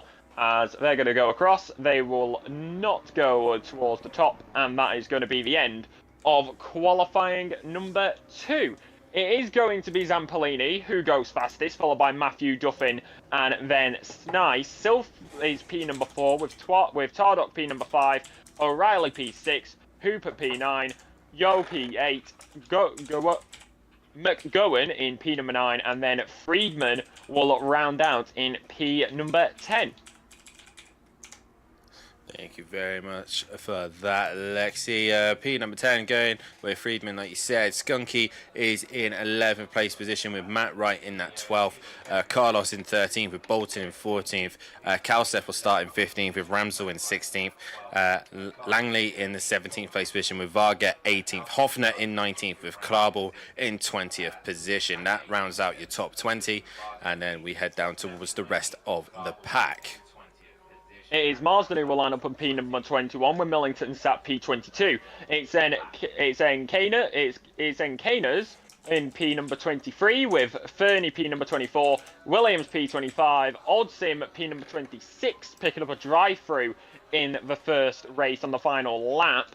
It's then Bell P27, John Gooday P28, Rob Smith P number 29, and Betterson rounds out the top 30 with 6 drivers behind him. It is indeed. So, going into this race 2, Lexi, we've got a very different front end of the grid. We've got Zampolini still on pole position. He's keeping it incredibly consistent tonight. But he's got Duffin alongside him this time round, with Snide just behind and Tordock now down in 5th. O'Reilly with a much better qualifying session this time round. It's a very different grid this time round. Yeah, it definitely is. The track is slightly warmer, so how much has that played into a factor? It's 1 degree up, it's 23 track, 18 ambient, optimum track surface, no rain of course, as Zampolini will lead us away. It is very different. Of course, O'Reilly starting down a lot further in the first race, now up there in P number 6. Friedman sits P10 to round out that, but it looks like it's a lot more categorised here. Yes, you've got some silver drivers up there, Snai and Yo in particular. You've also got a few of the bronze drivers of Bolton and Langley. But it seems like otherwise it mainly goes gold, silver, bronze. So maybe it was just taking a bit of time for the drivers to find the limit in the race day settings. So it's a very different grid. So you can only imagine how different the race is going to be. Race number 1, it was towards the end that the front started to heat up. I think it's going to be a lot of front end action here at the start. It is indeed. There's a lot going to happen, and I don't think Duffin is going to sit there and let Zampolini get away. I think if he gets a good start, Duffin is going to put him under pressure pretty much immediately, so we'll keep an eye on for that. But some of the heavy hitters as well towards the back, we've got Tordock and O'Reilly still looking good, with Hoopert there as well, and Yo looked quite decent in that one as well. Ramsell's out of position, he's down to 16th place position. We've also got Friedman to keep an eye on as well. Matt Wright also can do something in these cars when it is placed at the right time. But Snai for me was the outlier there. Very good qualifier session from him. We'll see what he can do. Guys, get your votes in on who you think is going to win this race. The poll is up. This will be up until the end or the midpoint of the session. And again, I will be rewatching the stream later on just to get the idea of the volume and the syncness as best I possibly can. Chris in the chat saying Duffin to win. It's the first time I've seen Chris in the chat. Now Duffin's back at the top and I see you back in the chat as well. But Lexi, I said Zampolini last time and he won. Who are you going for this time? Honestly, I said Matthew Duffin last time. I am gonna stick with it. He's P number 2 right now, so I said it in the first race. I'm gonna stick with it here in the second, but all the drivers now do go double file. Zampolini's on pole, Matthew Duffin P2, it's Snai P3, a silver driver in the mist of gold. How will all this play out as we head towards the timing line? It's the second race here at Zolder. All eyes will now go to the ever elusive green lights at the gantry here at Zolder. It's green flag drops, we are racing, and that's going to be a very good start for Matthew Duffin. Already looks from the outside, Snide dives it down the inside, almost makes contact, through goes, he's going to fly through, he still picks up 2, nice and tidy. It's going to be Snide who makes his way through, little bit of door banging, heading through turn 1, turn 2, turn 3, and it's going to be Matthew Duffin who had a good start, got away well, gonna lose out now, down into P number 4. Snai up in a Snai, basically where he started due to that. A little bit of a box further back as well. We got Hooper, who's right in the midst of it, heading out down towards the section chicane. Lights are flashing. We got all, sorry Lexi. Right. We got all sorts of carnage towards the back of the pack. There's Archer off. We've also got, I believe, I think it's Millington off as well, and tipping. So major chaos towards the back end. But Silth is really giving Zampolini a hard time. Sorry, carry on, Lexi. Second chicane, major contact. That is going to be Hooper, who did get collected there. Who did he make contact with? That is the question. Hooper fell down. Yes, it is. Yo also made contact, and both of those drivers off in the second chicane will be Hooper. Yo off on the top right-hander. So that was contact between those drivers. We talked about it was going to happen a lot more up the field on the race start here in race number 2. It seems like we were correct in that regard. Fernie, right now, I'm going to be going for his move as we head down into the chicane. Right up the inside, up against them. But they're going to be going wheel to wheel, side by side. These drivers giving each other an absolute fight, which is what you love to see. A few drivers in the pit lane, it does seem. But right now, Zampolini, just like race 1, out there in the lead. But Sylph had the door open for him. He's driven through, and he's making it through. He has got Zampolini in the crosshairs. And Sylph is quite a quick driver. He'll be right on the back wing of Zampolini. Zampolini had a little bit of an easy time with Tordok. Tordok a little bit more patient, but I think Sylph is seeing how this happened, and he's not going to let him get away too easy. If he lets him get into a groove, that is it. You will see Zampolini disappear. O'Reilly, meanwhile, is giving Duffin a hard time here. And this is where O'Reilly should have been in race 1, but he was not. And he's now putting Duffin under pressure as they all try and get closer to Zampolini. Oh, and O'Reilly has a snap on the rear, nearly the drop in the back end. But Duffin, meanwhile, pretty much pushing Sylph now as they go up towards the hairpin.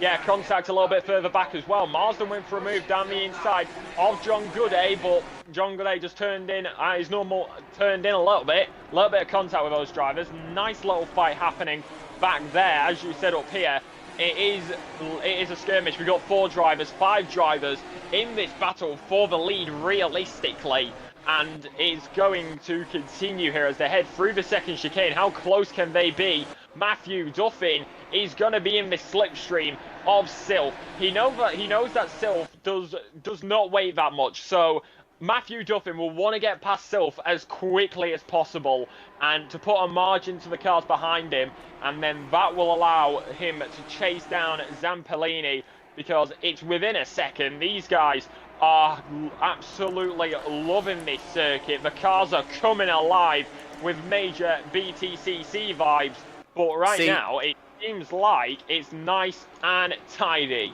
I think Duffin's got the wrong idea with pushing Sylph this early on. He needs to let Sylph attack Zampolini and try and pick up the pieces while he can. Meanwhile, Duffin is now under pressure from O'Reilly. He just needs to let Sylph do all the hard work and then just pick up the pieces, I think, because then he's in an opportunity just to catch him up, because there's just no room to overtake. And if Sylph can put Zampolini under pressure, then this will all open up. Further back, we've got Krabel, who's on the back of Hofner, and who's got Varga and also Skunky and Fernie all relatively close. I am trying my very best to get everybody in the stream in a short amount of time, as we see there also Taylor looking up the inside of Bell, I think. No, that's Goudet actually. So Goudet's dropped down a few places as well. So everything's chopping and changing as we've got Cranes in the pit lane, as Darren Yo has been in the pits and is now a lap down and in the middle of the pack, so he needs to pretty much get out of the way. But back to your front, Zampolini. Taylor is stopped. Major pile up down at the hairpin. RTG, what happened there? Because that was a lot of drivers into him. He was, luckily enough, he wasn't on the apex. He was on the left-hand side, but he had so many cars going to the back of him. It was a bit like bowling, but how many drivers? Aberdeen pulls into the pit lane, 100% picking up damage down the main straight. It seems like Ramsell's just got past Johnson. Now he's going to go for the move on Rob Smith, and Rob Smith moves to the side. But a little bit of rear end slip, it seems there. Cars have to take evasive. Parting the waves does Millington and Hooper as they continue to fight. So it's very unfortunate from what we saw there with that pile up. 3 drivers into the pit lane, as that's a move down the inside for Hooper on Steve Millington. Yeah, Hooper's on a bit of a recovery drive. Seems like the Dapper Racing duo really struggling each race. One driver has a good one, the other one has a bad one. So it looks like Hooper is on a recovery drive. Meanwhile, Zampolini has still got the rest of the pack within half a second of him. He's not going to, it's easy this time round. And he's got Sylph breathing down his neck. But Duffin is giving Sylph a bit more of a hard time. But while this has all been going on, Torok and Friedman has slowly been working their way onto the back of this pack. Meanwhile, Wright is in 8th place, ahead of Carlos, ahead of Kalsef at the minute as well. So that rounds off your top 10 with Bolton in 11th, Langley in 12th, and Hoffner 13th, Klarball, Wagner, Skunky, Fernie, Old Sim Racer, Marsden, and Bell rounding out your top 20 at the minute. There has been all sorts of carnage in this one, Lexi, and not been able to catch it all, sadly. Yeah, unfortunately not, but that is the nature when you have so many cars on the grid. We may need to figure out a way to get picture in picture so that we can have two views of what's happening out on the circuit for the viewers. We may need to figure out a way to get that sorted. But right now, as these drivers do continue up against each other, it seems like a little bit further down the field the gaps are a lot bigger, as right now Ramsell and Hooper are still going at each other. These guys have been fighting, and it's a lovely fight to watch. Hooper and Ramsell up against each other, making their way through. Looks for the left, up and under possibly as they head into turn number 4. He's all over the rear end of him, sitting on the apex is going to be Robert Ramsell.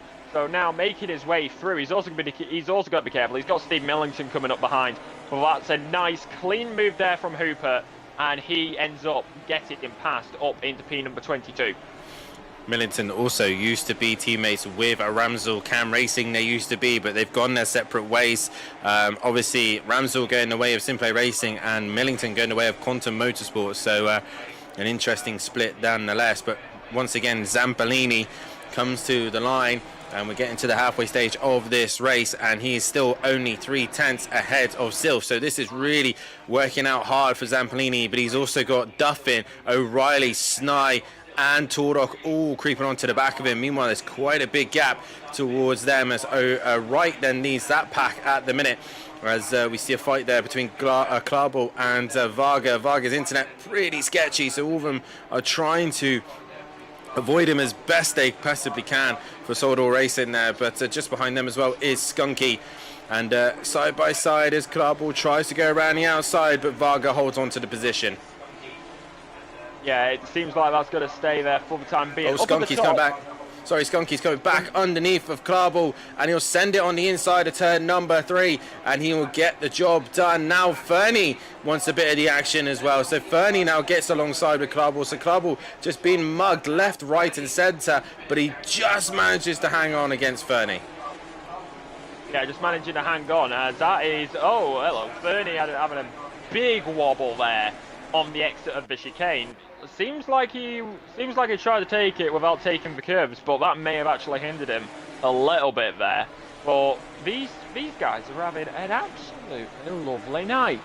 As what I was going to say is the gap up top seems to fluctuate. The drivers stay in their positions as they are. The big thing is though, the gap between Zampolini and Sylph is constantly fluctuating. It was 0.5 last lap, and what's it going to be here? And it's going to be 0.3. Yeah, it's fluctuating between 0.3 and 0.5. So one mistake as that is going to be Sylph straight off, and I think that was contact from the rear by Matthew Duffin. I think so as well. I think Duffin may have made contact with the back of Sylph, and that's what I mean. Duffin just pushing a little bit too hard than he needed to right behind the car, and now there's a car separating between him and O'Reilly. Is Duffin allowing them through? That is the question. He's going side by side with O'Reilly, and I think Duffin lets O'Reilly through, or that was a genuine overtake. I'm not sure, but from what we saw, that's what it looked like. I'm not sure if it's necessarily true. As Duffin is slowing down, and he's given the position back to Sylph. Yeah, I believe so, but he's got to be careful because here comes Snye. Oh, and Snye hits him. Snye hits the back of him. That got real scary because it looked like he was going to go into the back of Sylph as well. And once again, after all this, Zambolini is pulled away. It's 2.2 is the gap to O'Reilly and Silth, and Silth's gone deep now. Duffin goes up the inside, and Sny's under pressure from Tordok now. So all this just helps out Zampanini once again. Yeah, that's right now a little bit further back. Here comes, I believe, I start. Oh, big contact with Sny. Big contact into the final chicane. Really late on the brake, straight into the side. That is what has happened in these final 2 laps. It seems like the gloves got taken off.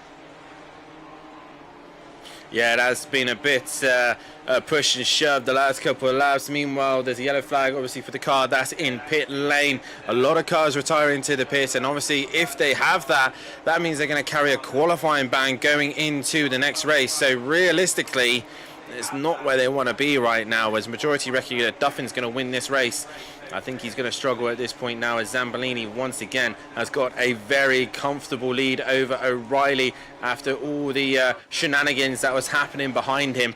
Cool, calm and stayed collected, and he has kept the position. Yeah, he's been up there the entirety of the race. Tonight. Yeah, he's been up there the entirety of tonight, and he's just controlling it. And I think that's something that you need when you're a race leader. You need control of the situation. He's been able to hold enough of a gap so that he's not really been threatened from behind. And when incidents like we've seen happen behind him, he's not within range where he may get caught up in the aftermath of it. So Skunky, meanwhile, Skunky is just about to attack Varga going into the hairpin. And yeah, I agree with you, Lexi. He's just kept that gap, and the thing is as well, even though they've been right up behind him, he's not given them an opportunity to gain on him because he's not made any mistakes. He's now got O'Reilly behind him, but the damage is already done. He's 2.2 behind. Yeah, 2.2 behind. Speaking of behind, it's Bell, an old sim racer. They had a moment going down into the hairpin, as going through, I believe, has actually been... No, Hooper is behind him. Who is in... Is that a lapped car? That is, yeah, John Goudet, I believe. Or Yo. Darren Yo, possibly. Yeah, it's Darren Yo between them. Oh my god. A lot of drivers have been in pit lane. Obviously, they don't want to stay in there because they'll get a qualifying ban for the next race, which is Monza. And that's a place you probably might get away with a qualifying ban, especially with the tow. The 664, that is Ian McGowan. He had to stop and go to serve. But Silf now, once again, onto the back of Duffin. Reminder, if any of the guys are listening into the stream, tickets will be open as soon as the session is over, as soon as the race night is over. So make sure you fill out all the information you need. Make sure you have saved your recordings or even saved your replays and drop them into the Discord. The Ginetta GT4 stewards will be looking into them as soon as they possibly can. All drivers need to be patient with the amount of volume of drivers that we have this season. It is going to take the small amount of volunteers that we have to try our very best to go through all of the tickets. But Zampolini leading the way. The gap was 2.4 and it is staying relatively the same. Yes, it is. O'Reilly's just not able to bring that gap down, as Carlos meanwhile has got Matt Wright behind him. Matt Wright giving him a bit of a headache, or I think Matt Wright actually has lost out to Carlos here. Yeah, it does seem like it, as if anybody was wondering why I was shocked by Greasy Bandits Racing being so far down, it's because they won the teams in Pro-Am last season. So that's why I was shocked. But right now it is Marsden. He's just been overtaken by what I do believe is a lapped car. So it's going to be an interesting one. Of course, with lapped cars, there is rules about it. If you got a blue flag, you have to let them past within 3 corners. So, but Dan may correct me here, but I believe that then resets if the gap opens up to a second. Yeah. Yeah, basically, as soon as they start getting the blue flags, they need to, in a relatively decent gap. I mean, if drivers feel like they're being held up, they're more than welcome to put a ticket in, and we can determine if they did get held up or not. Obviously, with the way we're going to work things this season, especially for the stewarding system has been uploaded onto the Discord, so everyone can see as Millington looking to go around the outside of his good mate Ramsel. They go side by side going into the chicane. Ramsel will have the advantage going into the chicane, and he holds on to the position. The guys can see, I think there's a car gone off, I don't know who it was, but the guys can see how we're going to be looking at the ticketing system this season, and the penalties are going to be much harsher. Drive-throughs and stop and goes are going to be affected because the driving last season was a bit messy and we want to clean it up. Meanwhile, Ramsel and Johnson are going side by side. Johnson trying to hang in there, Ramsel going up the inside, coming to the hairpin, and Johnson just about gives enough space, but Millington's now back on the scene as well. So these three having a great little scrap, and at the minute Johnson's just hanging in there as Millington now goes side by side with Ramsel. Yeah, two abreast, so two astern as they go into the racing zone for the second chicane. Slight contact, slight door banging, and off goes. I'm on aerial again. It's hard to. I'm on aerial shot again. It's always hard to tell. It's Ramsel who falls behind.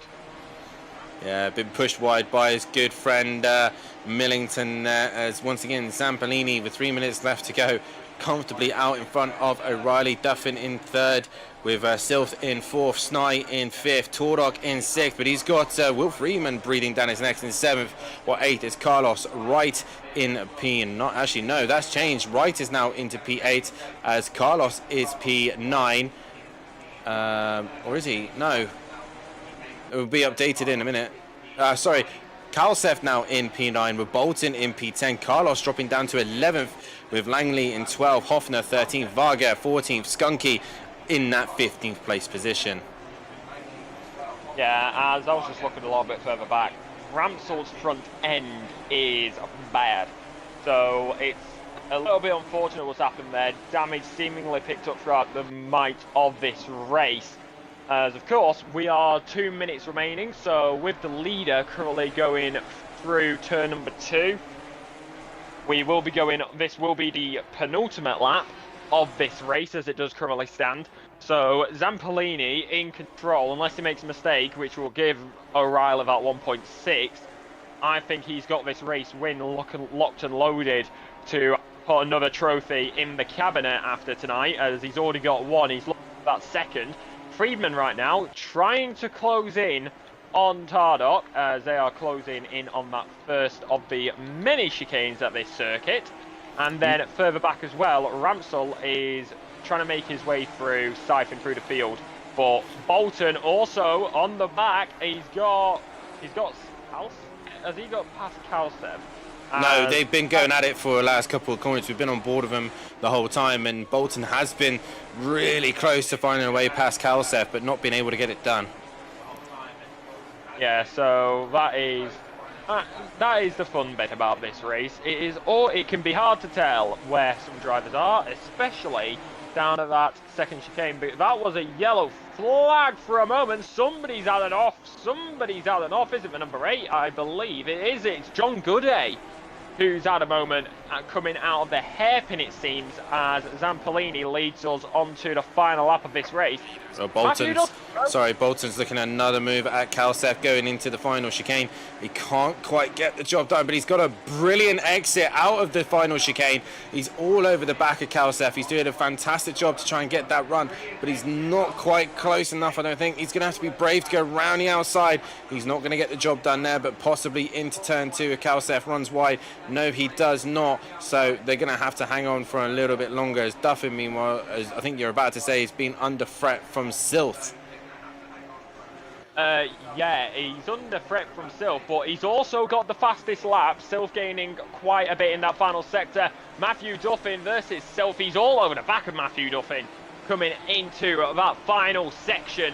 So we shall wait and see what happens with these two drivers. The 443 versus the 555, trying to fight with all their might across the curbs. Up they bounce, round they go. He's on the back of him, as it's going to be a close one. The leader coming down into the hairpin. It's going to be a chance for Sylph. I believe we will see this move before the leader goes for it. Sylph goes down the inside, wheel to wheel for a moment, and they're going to be right with each other. And he does get past. Matthew Duffin will most likely go for a move. Is he too far back, though? Meanwhile, Zampolini, is coming to the line.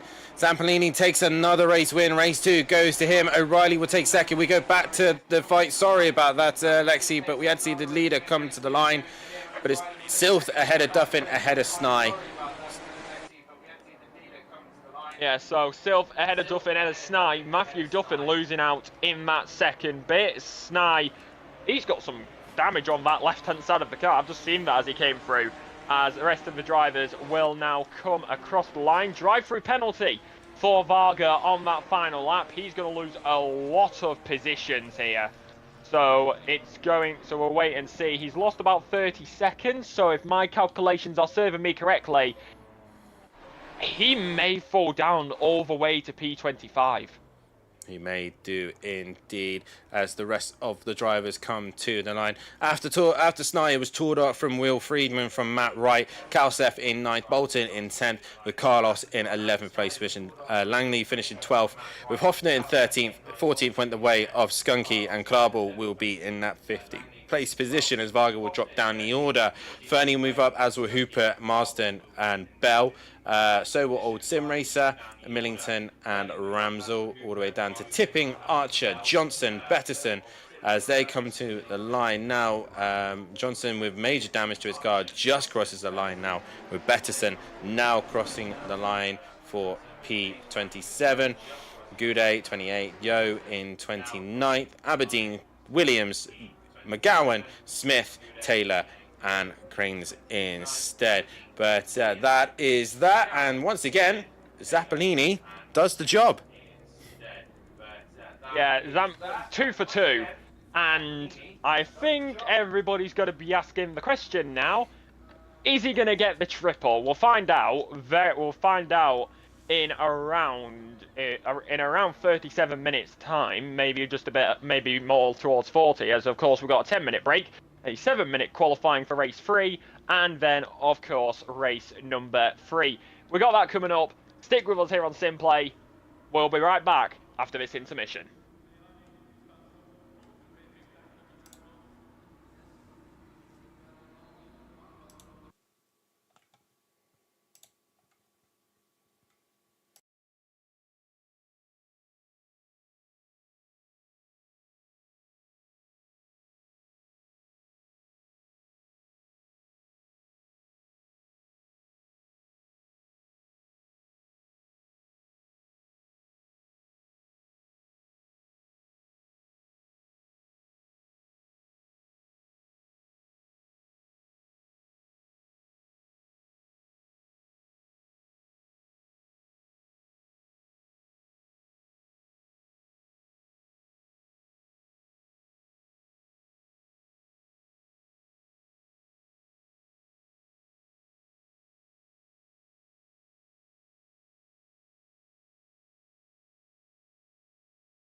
Welcome back, ladies and gentlemen, to SimPlay Motorsport as we now get things underway for our third and final qualifying session of the day. And we are into this final qualifying session now, Alexi, and I think temperatures are starting to rise a little bit more as drivers are trying to push the absolute limit and try and find the most out of these cars. And once again, the benefit of being into the server first, Matthew Duffin is now in front of Tordock and is looking to possibly take that pole position away.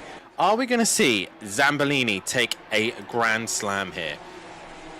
I was about to mention that, like, yes, we can talk about qualifying, but we have to address the Ginetta in the room, a specific 116 Ginetta.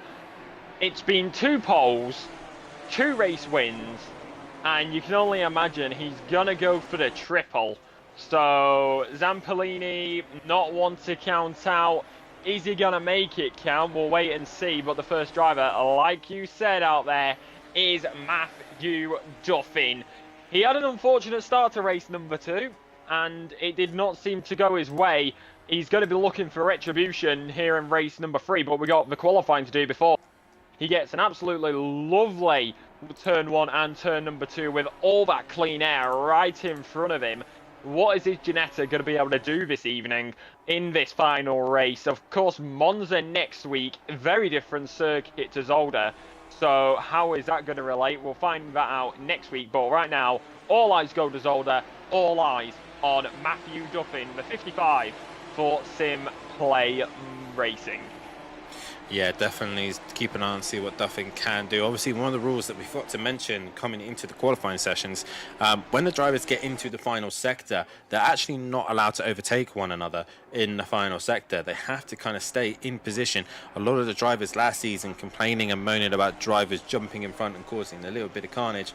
So we've now stated that the rules state that if you're in the final sector, that is it. You cannot overtake and you have to make your own gap. So Duffin now coming through the final few corners. Now heading to Monza next, obviously, Lexi, the tempo of speed, obviously the Ginetta not known for speed. If I remember rightly, I believe I think it was Gary Leach told me when he ran the Ginetta there that when they got to the end of the first straight, the car was bouncing on the rev limiter. It was banging across there and not really gaining any momentum. So in the tow, these cars could be very, very interesting going to Zolder. Monza, I mean. Yeah, most definitely. And like we said, Zambolini is on pole, 1 minute 35, 860. Yeah, not over yet because anything can still happen. Still, once again, gets close, as does Hooper. And what will Snide do? He was also within that area earlier on. He doesn't quite get close enough this time round, as McGowan now seems to find a little bit of pace as they're all coming through the first couple of laps from themselves. Yeah, so it's going to be interesting. Of course, only 12, now 13 drivers setting times out there. Hooper P3, Soph P2, Duffin down to P number 4. Clarble goes across P number 14 as he currently stands.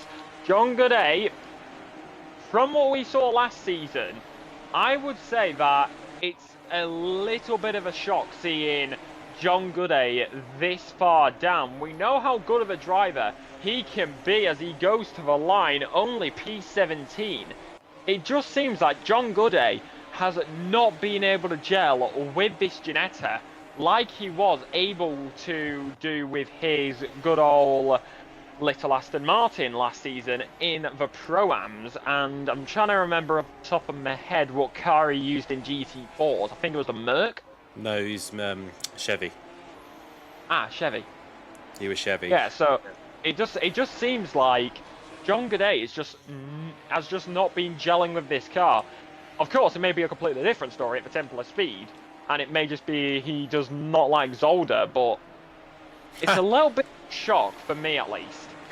I don't think it is. I think what do you have to remember here in this group of drivers, you've got the top of Pro in here. You've also got a couple of the Pro-Am drivers who've improved as well, the likes of Snai, and new drivers like Zambolini as well. So I don't think it's a shock. I genuinely think this is where John Gooday is at the minute. But it's a tough category. You know, the guys in the Pro-Am, don't quite understand the level of difficulty they're moving to into the pro category, especially with the MSA boys really dominating last season. And Zampolini also, I believe, is signed up for the pro category as well. So it's really going to be tricky for these guys. It really is. Yeah, most definitely. And while we were talking about that, Tardoc's gone top, 1 minute 35.840. That's 200 between himself and Zampolini. So Tardoc, we saw him in race 1. He was up there. Not so much race 2, but maybe, just maybe, the odd races are where that can make a live for the Ginetta. As, of course, Tardoc currently sitting up there in that lovely position of P number 1. He was P number 2 overall in race number 1. For race number 2, Tardoc was P number 6. So a little bit of jumping up and down in the races so far. P number 4 tonight would get him the trio of the 2, 4, 6, but I think with what he has at the moment, he will want to stay up and take it all the way. What has happened over there? Sorry, Hooper has got very close, 32 thousandths. He is really close to the times as well. So we'll see where all this pans out. O'Reilly now coming into the final chicane as Bolton goes 13th. Fernie finishes in 14th. Crane's in 18th place position. What does O'Reilly do? He goes 4th, a 10th off the pace. As a few of the guys in the background, I believe that is Tipping or Aberdeen coming to the line. It's Aberdeen and only stays in 24. Another car improves. That's Krabel. He goes into 16th place position. So any other improvement? Matt Wright goes to 7th. Yeah, Matt Wright 7th. Still got a few drivers. I believe who is going to be the driver around. They have invalidated the car behind McGowan. So it is going to be McGowan who is going to be the driver who will set the final lap time here. They've got plenty of cars in front of them. One of those goes 16th. Sorry to butt in. Yeah. No, it's all good as Matthew Duffin now going to be coming through the final chicane. Zampolini is into the pit lane, so he will not go for the triple pole.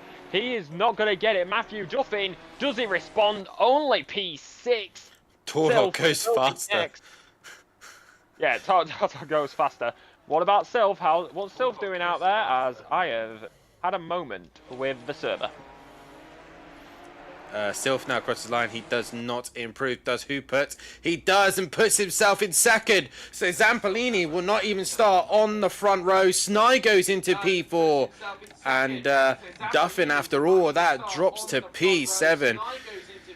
The MSA boys have come to play and they're really sending it to Zampolini. Zampolini will not get a Grand Slam now. So Tordok takes pole position for this one. And Hupert gets alongside him as well. So Zampolini, what's he going to do in the pack? Because that is going to be an interesting one. Snai once again showing he's got the pace in these Ginettas and looking mighty at that. Yeah, most definitely. It seems like it is going to happen like that. Whilst I try and sort out this issue, do you want to take us through the starting order, full grid? I shall do as I am typing up who we think is going to win this one. So your top 10 looking like the way of Tordar taking pole position with Hupert starting alongside him. These guys taking the championship last season in the GT4s. Actually, I don't think they did, actually. I think that was... I can't remember, actually, who took the championship now. I think it was MSA. But those two starting on the front row. Row 2 has got Zampolini this time round with Snai starting alongside him. How is Zampolini going to handle all the cars around him? That is the question. Then we've got O'Reilly and Sylph starting in P5 and 6. Row 4 will have Duffin and Wright starting 7th and 8th. 9th and 10th will go the way of Skunky and McGowan. The two are Greasy Bandits are locking out the fifth row of the grid. Sorry, I'm trying to type and talk at the same time. It's very difficult to do. As Friedman will start in 11th with Ramsell in 12th. Darren Yeo will start 13th with Bolton in 14th. Fernie in that 15th place position with Kalseth in 16th. Right, we've also got Langini 17th, Klarball in 18th, and Hoffner 19th. Varga in 20th, and I believe Lexi has rejoined us in the server, as you can carry on from 20th position. Of course, so P number 20 is going to be Varga, followed by Millington. Cairns? I am Cranes. so sorry. Yeah. Kane. Cranes, whatever. So it's Cranes, yeah.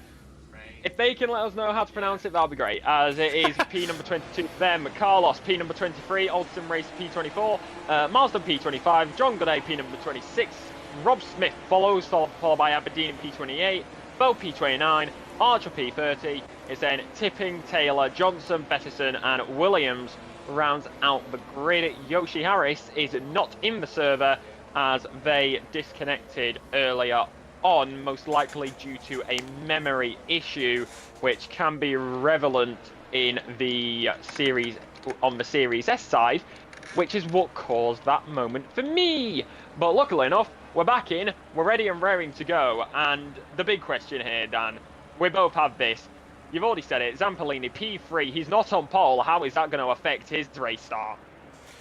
As long as he's patient and takes his time, he doesn't seem to be a man who makes many mistakes and doesn't seem to crack under the pressure. So I think he's just got to be patient and take his time. He looks like we've seen him go well at the front, and let's see what he can do in the pack a little bit. He has got Snye and Silk behind him, and O'Reilly. So a couple of drivers who Snye, obviously, with that Pro-Am knowledge, will be a little bit lungy with the pro drivers, I think. But if he gets a good start, I don't see why not. And if Hooper and Tordok keep fighting one another, then it's still game on. He has pretty much been top of the session every race. I'd said he was going to take a Grand Slam.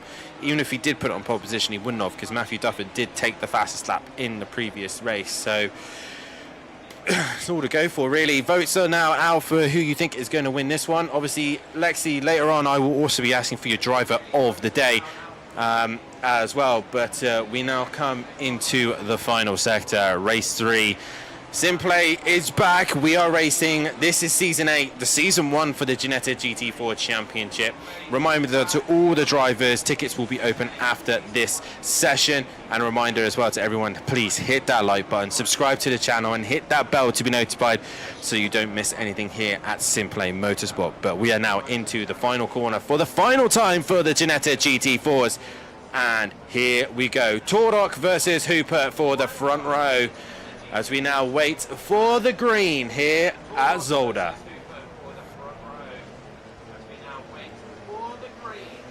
We are green and racing at Zolder as we head towards turn number 1.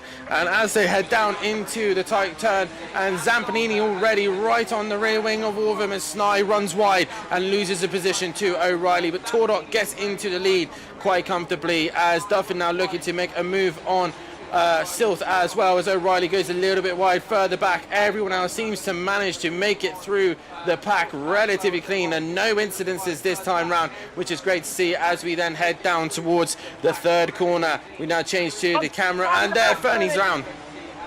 Yeah, Fernie, big contact. Little bit of chaos here. It seemed like a move down the inside. He was alongside. Bar was nice and clean, but a little bit, but seemingly not working out that time. I'll hand it back to you, because just had the feeling about what is that? That's a car around, actually. Who is that by? It looks like it's Varga, who is off at the second chicane. Race number 3, the gloves have seemed to be off on lap number 1. They are indeed. Meanwhile, Tordok is under immense pressure from Hooper and Zampolini. Hooper has been putting pressure on him from the very beginning, and Zampolini is right behind them, ready to attack as well. Meanwhile, Duffin is putting pressure on O'Reilly, trying to go around the outside, but can't get the job done and has to feed back into position, as Silt has lost the position to Duffin. Meanwhile, Skunky's just on the back of him with Wright, Friedman, and McGowan, and then Yo, Bolton, and Lagini as well, just all relatively close. That is your top 15, with Kalsev just in that top 15 position. There you got Ramsell and Klarball going door to door, and Ramsell should be able to hold on to position, as Klarball had to take the escape route. But it is Tordok who leads the way, but only just. Yeah, Silf down the inside at turn number 1. He is alongside the rear wheels. He's entitled to the space. Matthew Duffin has to give it out turn number 1 into the right-hander sweep of turn number 2. Trying to creep it in there, trying to hold it with him. Holds the place under the wing, and he does slot in. Skunky is right there with him. They have to be careful. Matt Wright also closing in. There was a quantum car off earlier on. That was Steve Millington at the second chicane on lap number 1. Unfortunate for him, but Matt Wright seemingly having a little bit of a calmer race here compared to his teammate tonight. We haven't really seen Matt Wright that much, to be honest, as that is a car round in the second chicane. Who was that? It looked like, I do believe, who is that? The 977. No, it's not. I know it's something sevens. Yeah, it's something sevens, I believe. 777. That must be Bolton. Yeah, it is. It is Bolton. Yeah, it's hard to tell when there's so many cars flying by, as it can get a little bit tricky. Tardok still leads though, nice and tidy up at front. A little bit further back, actually, it seems like these drivers are going up against each other. There is going to be a move down into the chicane. Here comes these drivers. That is going to be a little bit further back, a little bit further back, a little bit further back. Who is it? I believe it's Clarbel, actually, who's trying to make a move on Carlos, actually. So those two are having a fight as we continue here at Zolder. And now, the rest of the grid... there's a car in the wall! That is, Oh, who is that? That looks like Skunky, I think. Skunky, it is Skunky, the 302. They are around and they are down. They have tumbled and they face the marshal as it is they are in. That's a very hard place to park it. He is right where the marshals enter the circuit. They are indeed, and meanwhile Friedman is giving pressure to Matt Wright at the minute. Meanwhile Silth and Duffin are continuing their battle from earlier on, and Duffin under some immense pressure from Silth once again as they bounce their way over the chicane. But Tordok seems to be in a groove at the minute as Hooper is now ahead of Zampolini. Zampolini wanting to make it 3 for 3, but I think he's going to struggle with these two ahead of him. Snai once again driving phenomenally against the pro drivers at the minute and really showing what he could do. Be interesting to see how he gets on in the pro class later on this week. Yeah, most definitely, as Yo and McGowan having a nice little battle there. Seemingly it was going to be a move down the inside for Yo, but ended up backing out of it to avoid making the contact, because if you make contact on a dive, you are 100% getting a penalty, just in general. So that is going to be unlucky if he did it. He opted out. I'm going to go again. Tardok is going to go fastest on the last lap. Does he go fastest again? No, he does not. That goes to Hooper, actually. But, like you said, Zampolini seeming to struggle. Maybe the dirty air beginning to get kicked up and undulating the car a little bit, losing a bit of down. Wide on turn number 1. Sylv picks up a bit of gravel, but he's going to lose out to Matthew Duffin. I think this is purely patience from Zampolini. I don't think this is mistakes or dirty. I think he's just buying his time. Hooper is looking racy ahead, so he doesn't really need to do a lot at the minute. He's leading the championship quite comfortably. As I look at the point system at the minute, he's leading by 19 points, so he's got a comfortable gap. So he hasn't really got to stress about anything. And Snai gets right on the back of him, and Snai has to take evading action and go straight on. Yeah, that is unfortunate there. I was just watching the move. Yo, getting past McGowan through turn number 2 and turn number 3. But Snai straight on. We saw that happen in race number 1. And it seems like it's an evasive action when you need it. As right now, O'Reilly is going to be there. Matthew Duffin right behind him. One half of Sweet and Sticky for the pro commentary box. But it is going to be here on the race circuit in the car. As we do have Sylv versus Snai now. Matt Wright seemingly to fall off a little bit, as we're trying to keep an eye on both of these battles to see if there's going to be any moves down into the chicane. Matthew Duffin seemingly not going to go for the move. Neither is Sylv. Both drivers biding their time on the cars in front of them. Just seemingly what Zampolini is also doing. But Hooper and Tardok have been trading fastest laps for the past 4. So these two drivers, 0.3 separates them, as that's going to be on the grass. Tardok makes a mistake. Too much grass down the inside. Hubert goes through, just picking up too much grass. That was a rookie mistake on Tardok's part. It was indeed a slight mistake. We don't often see mistakes from Tordok, but he has made that mistake, and Hubert has capitalised. He's looked good in practice. Race 2 did not go his way, but Tordok's looking to come back at him as they're all part of the MSA kind of group, and these guys know each other very, very well. They probably train really hard together with one another, and they know how they drive. So Hubert now leads this race. Sorry? Sny is off at the chicane. That was, I think that was on the curb. Because that's the classic position that when you hit that, when you hit that second part of the chicane, a bit hard, down the inside actually, is going to be a move behind. Nice little bar between those guys. That's who that was. Langini and Sylph. They're going at it. Carlos didn't quite get the job done there and had to stay a little bit further behind. Meanwhile, we got Ramsel attacking Hofner. He's in 65 thousandths of a second of here, but he's going to look to the inside of the hairpin, but couldn't make his mind up. But Hofner goes deep, and Ramsel will get the position after Hofner makes that mistake of going wide into the hairpin. Meanwhile, there's another car off, and I believe that is Darren Bell who's gone off. But Hofner still leads the way. Tordok in second. And Zampolini, O'Reilly and Duffin are all creeping back to the top 2 again. So like I said, Zampolini has just been patient. He's bided his time. He's nursed those tyres in. Can he now attack the leaders? Well, he's just got over 10 minutes to do it. That's what he may be waiting for, that second half of the race. But we'll find out very shortly. The fact that Tardok had that moment as well. The rear end stepped out, so there was evasive action. But here he comes, looking to get that move to take back the lead, actually. But no, he just slots in behind.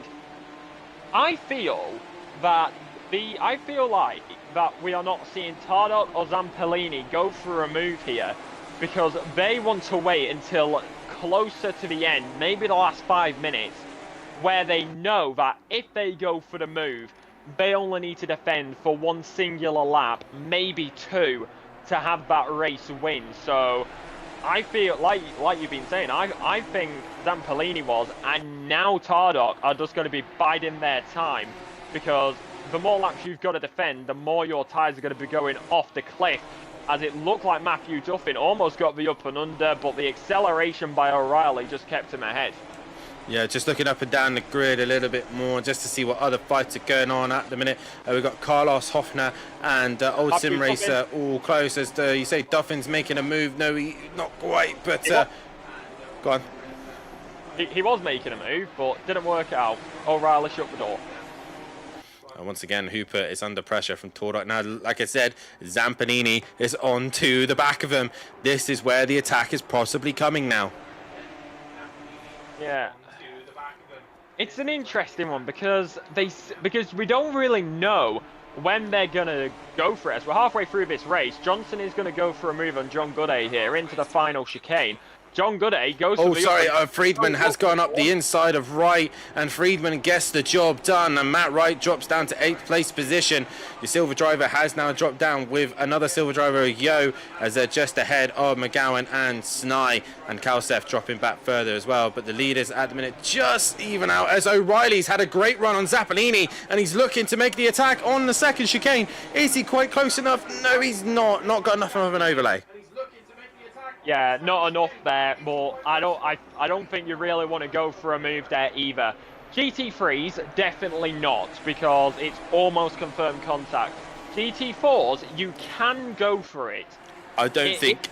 There is enough space, but it's very risky. I don't think you'll see many overtakes with the GT3s. It's just very tight around here, and unless you've got a decent overhang, I don't see it happening personally, but we will see. Guys, if you haven't done so, please hit that like button, subscribe to the channel and hit that bell to be notified so you do not miss anything here at SimPlay Motorsport as we now come into the final half of this race. Majority reckon that Zampolini is going to win this one, but he is under pressure. And it's finally nice to see the Dapper Racing boys both finally get into the top 10 and try and score some decent points. They've looked very fast, has Hooper and O'Reilly. Yeah, most definitely. They've been making their way through. Friedman now up against Matt Wright one more time. Goes to the right-hand side, nice and wide. Matt Wright seemingly looked for the undertake, but it did not work out there either. Oh, very wide for turn number 2 for Matt Wright, actually. Just I thought he would have kept it closer, but that's unfortunate. You got to be careful because you got Yo behind you as well. It just looked like the front end didn't want to bite. It just didn't want to turn in, and he just understeered away from the apex of the corner. But he has got Yo now right behind him, and not too far behind them is McGowan as well. So it's all bunching up nicely as Yo, I think he's just missed his brakes. Oh, and nearly hits the back of right there, and manages to escape that one unscathed as Zampolini once again right on the rear wing of Tordok. And this is getting close between these guys now. Yeah, I mean, when we're looking at it, anybody within the top 6 can win this race because each car is separated by half a second, realistically. Yes, it says on the timing tower 0.6 for Zampolini, but we know what ACC timings can be like. Unfortunately, we don't have race control here on console. There's a car in pit lane. It's Millington. Sorry, Millington has come to pit lane. I'm not sure why. Either fuel or heavy damage. Hopefully we'll see the front end of that car so we can see if it is damaged. It looks like damage. The thing will not turn. And yep, that thing is busted. Yeah. As that's going to be a move. Matthew Duffin rear end slips up. Hold up a minute. That's a lapped car. There's a lapped car in there. I forgot. A lapped car has appeared and it came out the shadows, and he's currently in between Zampolini and Matthew Duffin. Matthew Duffin is going to want to get past him. That's O'Reilly. Oh, okay, yeah, that is O'Reilly. We're free. Well, we are 3 races deep. I think it's starting to get to me a little bit, but yeah, no, that black cars blend into the track quite a lot. I'm going to be honest, I totally forgot that O'Reilly was there. O'Reilly, Friedman has dropped down the order. He's dropped behind Yo and Wright now. So Friedman just struggling. McGowan's now onto the back of him once again. As, all the fights are just now starting to happen as we get towards the end of this race. Carlos under pressure from Hofner. It's really strange. I mean, you won't know this, Lexi, but it's really strange seeing Hofner in a similar car to everyone. He usually tends to pick a car that's so obscure and so random. He has to obviously drive the same car here, and he's right on the back of Carlos and showing what he can do as he's trying to find a way through on the MSA driver. What other fights have we got at the minute? We got Smith trying to attack Fernie further back, and just behind them is also Williams as well.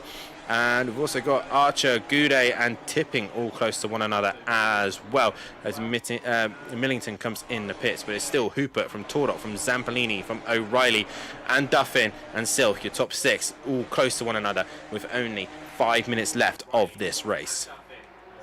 Yeah, 5 minutes remain. It is all to play for. These drivers have been going at this entire race. And it's getting interesting because we got the battle for P number 1. That's between Hooper, Tardok, Zampolini, O'Reilly, Duffin and Silk. Then you've got the battle for P number 7, which is between Matt Wright, Yo, Friedman, McGowan. And so we've got 2 battles up here inside the top 10. Every single driver... Oh, Zampolini, drive through! Did the commentator's curse finally kick in? Because, that's going to bring an end to any hopes that they had of a 3 for 3. So they must have really been pushing that car, and we just did not realise it. They had indeed. They've really been pushing, and Zampolini has a drive-through that he has to serve in the next 3 laps, and all that hard work he's done. Either you have a choice now, you stick with the fight and hold on for as long as you possibly can, or you get it over and done with, and I think he's sticking with it. No, he's going in straight away, and annoyingly, Zolder has got an annoying pit lane, and he has to serve it now. Yeah, it's one of those unfortunate things, so the 6-way fight for P1 becomes a 5-way. It's Hooper, Tardok, O'Reilly, Duffin and Silk, and it seems like this is what's going to be on the end. It's Tardok. Now that Zampolini's actually in the pit lane with that drive-through, it seems like Tardok has decided it's time to go now. And he's going right for it. He's already under the rear wing for the inside at turn number free at turn number 4. Not that time though. Does he have the slipstream? He's going to have to be careful because right now that CT Motorsport car is in a Dapper Racing sandwich. He has got the dark. He has got the dark versus the light. From what we are with the livery side of things, it's Dapper versus CT, and Tardok is the sole man for CT Motorsport. The way that they go, 441 versus 200 versus 74 versus 55 versus 443 as they continue here at Zolder. Zampolini, meanwhile, has dropped all the way down to 18th place position. That's how badly it's hurt him.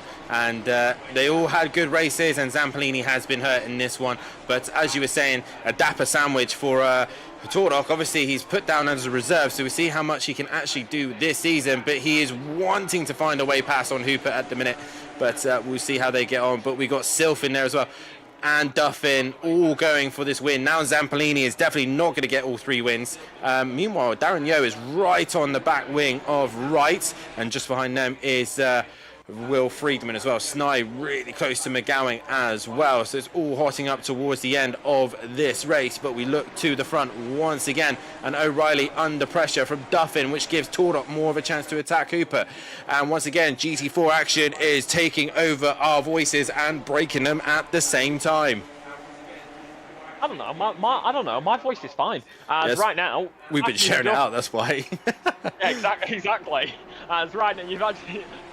Yes, we've got a duo this season. It's not Dan on his own. As right now, these guys are continuing going at it. It looks like this is going to be Sylph versus Matthew Duffin, and then the Dapper Boys versus Tardok. So, looks like that's what it's going to be for now. A little bit further back as well, Matt Wright has got Yo right on his rear bumper. And we are on the penultimate. We're going to be going on to the final. It seems like... Oh, Snai, by the way, Snai's had a better run through the chicane and is really close to McGowan. McGowan touching the gravel, but I thought for a second there he was going to make a move, but he hasn't. Friedman, meanwhile, just on the back of Yo as well. Sorry to butt in there. No, it's all good, as we see Ramsell as well, actually. He's on the back of Clarbel. So, lots of fights starting to kick off here. Hooper, O'Reilly there as well. He's dropped off the back of Tardok a little bit there. He's fallen into the clutches of Matthew Duffin, as we now go on to the final lap of this Zolder race. It's the season opener. It's the 3rd race of the opener. It is Zolder. This is the Whodarron Janetta Cup, and it is brought to you by Design Manchester and Audio Sport. Find out more about them in the description and get involved in the racing action as well. You can join us in our Discord. That is linked in the description as well. Thank you to all the Patreons as well. You can, if you join up on Patreon, you get plenty of perks, including your streams being posted and reserving your race number. I am sure Dan can give us a bit more information on the Patreon once this racing action does finish, as Hooper seemingly has opened up the gap. Right now, it looks like this is Hooper's race to lose. If any of them got any more strikes left on the track limits, they'll be using them right here and right now. Please subscribe, guys. We are only 25 away from 1,000 subscribers. It is brilliant to see the support. Trying to keep up to date with all the drivers as well as the leaders come through for the few final times. Old Sim Racer trying to chase Zambolini, but Zambolini pulling away from him. We've got Smith trying to pull away from Williams, but that's still close. We've got Tipping attacking John Goudet further back, but we have to look towards the front, and Hooper comes out of the hairpin. He is going to stop the Zambolini domination. He is going to make it a race win for him, and it's going to be a dapper double podium here, or is it? Because O'Reilly is under pressure from Duffin, but out to the final corner. Dapper Racing wins with Hooper crossing the line to take the win here at Zolder, ahead of Tordok in 2nd place. O'Reilly will finish in 3rd, ahead of Duffin, ahead of Sylph. Then it's going to be right to the very end, quite literally, as he has Darren Yeo just behind him, Friedman in 8th, McGowan in 9th as he's been chased by Snai. Yeah, and a move here for Hoffer, looking for it, looks for the up and under, goes once, does he go again? It's parking it on the middle, is going to be Langley. It's not going to work out that time. Hoffer got ahead, lost the place. That is Langley ahead of Hoffer. So that is going, so So we've got the overall race win and the pro race win in the 04 Hooper here in race number 3. Race number 2, silver win goes to Matt Wright, and of course the bronze win goes to Langley. But of course it's not points per category, it's points overall. So the most will go to Hooper, Tardock, and O'Reilly for the top 3 over the entire evening. Dan will have to take you through that, as because I had the disconnect, I do not have race 1 or race 2 information. Right, I'm just sorting out driver of the day. Before we get into all of that, though, Lexi, who is your driver of the day? And obviously a quick rundown of tonight's race and what you expect for Monza to come, as I just do a driver of the day poll at the minute. Well, I'm going to give it to Matt Wright for driver of the day. Don't call me out on bias, but I'm giving it to Matt Wright because he's been up there the entire time and he hasn't really fluctuated. He has been consistent across the board, and that's what you need here. Yes, Zampolini got race 1 and race 2 win, but he got that drive through in race number 3, which cost him a potential win. And I think this is very true when it comes down to racing overall. You can win races, but you can also win championships by being consistent. Can indeed, as I have to wait for the boys to put in the drivers' results on the table. So for the minute, we'll just see if any of the drivers are willing to come in for an interview. Obviously, that's one of the beautiful things here at SimPlay Motorsport. We do like to hear from the drivers. Let's hear from you guys as well in the chat. Who did you think done well in that one? The driver of the day vote has gone out. One vote already going to the way of Zampanini. For me, though, Lexi, I'm going to have to give it to Snai. I think, obviously, he's been racing against the pro drivers here. It's really been close racing between them. And I think he's done a brilliant job. As I just go back to the screen and get the car of the whole event, which is Whodarron's Ginetta, up on screen, if I still have it set up. But it's been an awesome event nonetheless. I don't have it set up, so I'll quickly make one. But for me, it has to be Snai for driver of the day. Actually, I'm not going to bother with that. So enough. We'll give it a minute, see if anybody joins us in the box. But you asked me what we were expecting for Monza next week. Drafting, everybody's got to be nice and close together. I think that it's going to be one heck of a race next week. What about you? I agree with you. I think obviously the ballast will then be put into place as well. So we'll be seeing the likes of Zampolini, Sylv, Torok and Duffin, all these guys having those weight put on the car. So we'll see them be hampered a little bit. Obviously, like you said, the tow is going to be very important around Monza. They don't want to be hitting the rev limiter too much, but we'll see how it all hangs out for the rest of the season. I have put a message out to the drivers. If any of them do want to come in for an interview, they are more than welcome to. Only the top 3, obviously, from each 3 races. But that has been Zolder so far. And like I said, we'll just wait for the tables to be up to date. It's 30 plus drivers, so it does take a little bit longer. So everyone will have to be patient. But I think now is a brilliant success for the Whodarron Cup. I think we got a very interesting championship ahead of us. One quick thing we'll do is a quick rundown of the calendar. I think I still have the images, so I will quickly find that a minute. But from what you can remember from the calendar, Lexi, obviously with these Ginettas, what are you looking forward to the most? What round do you think is going to be the most interesting round? I mean, I've got the calendar right here if you want me to run through it.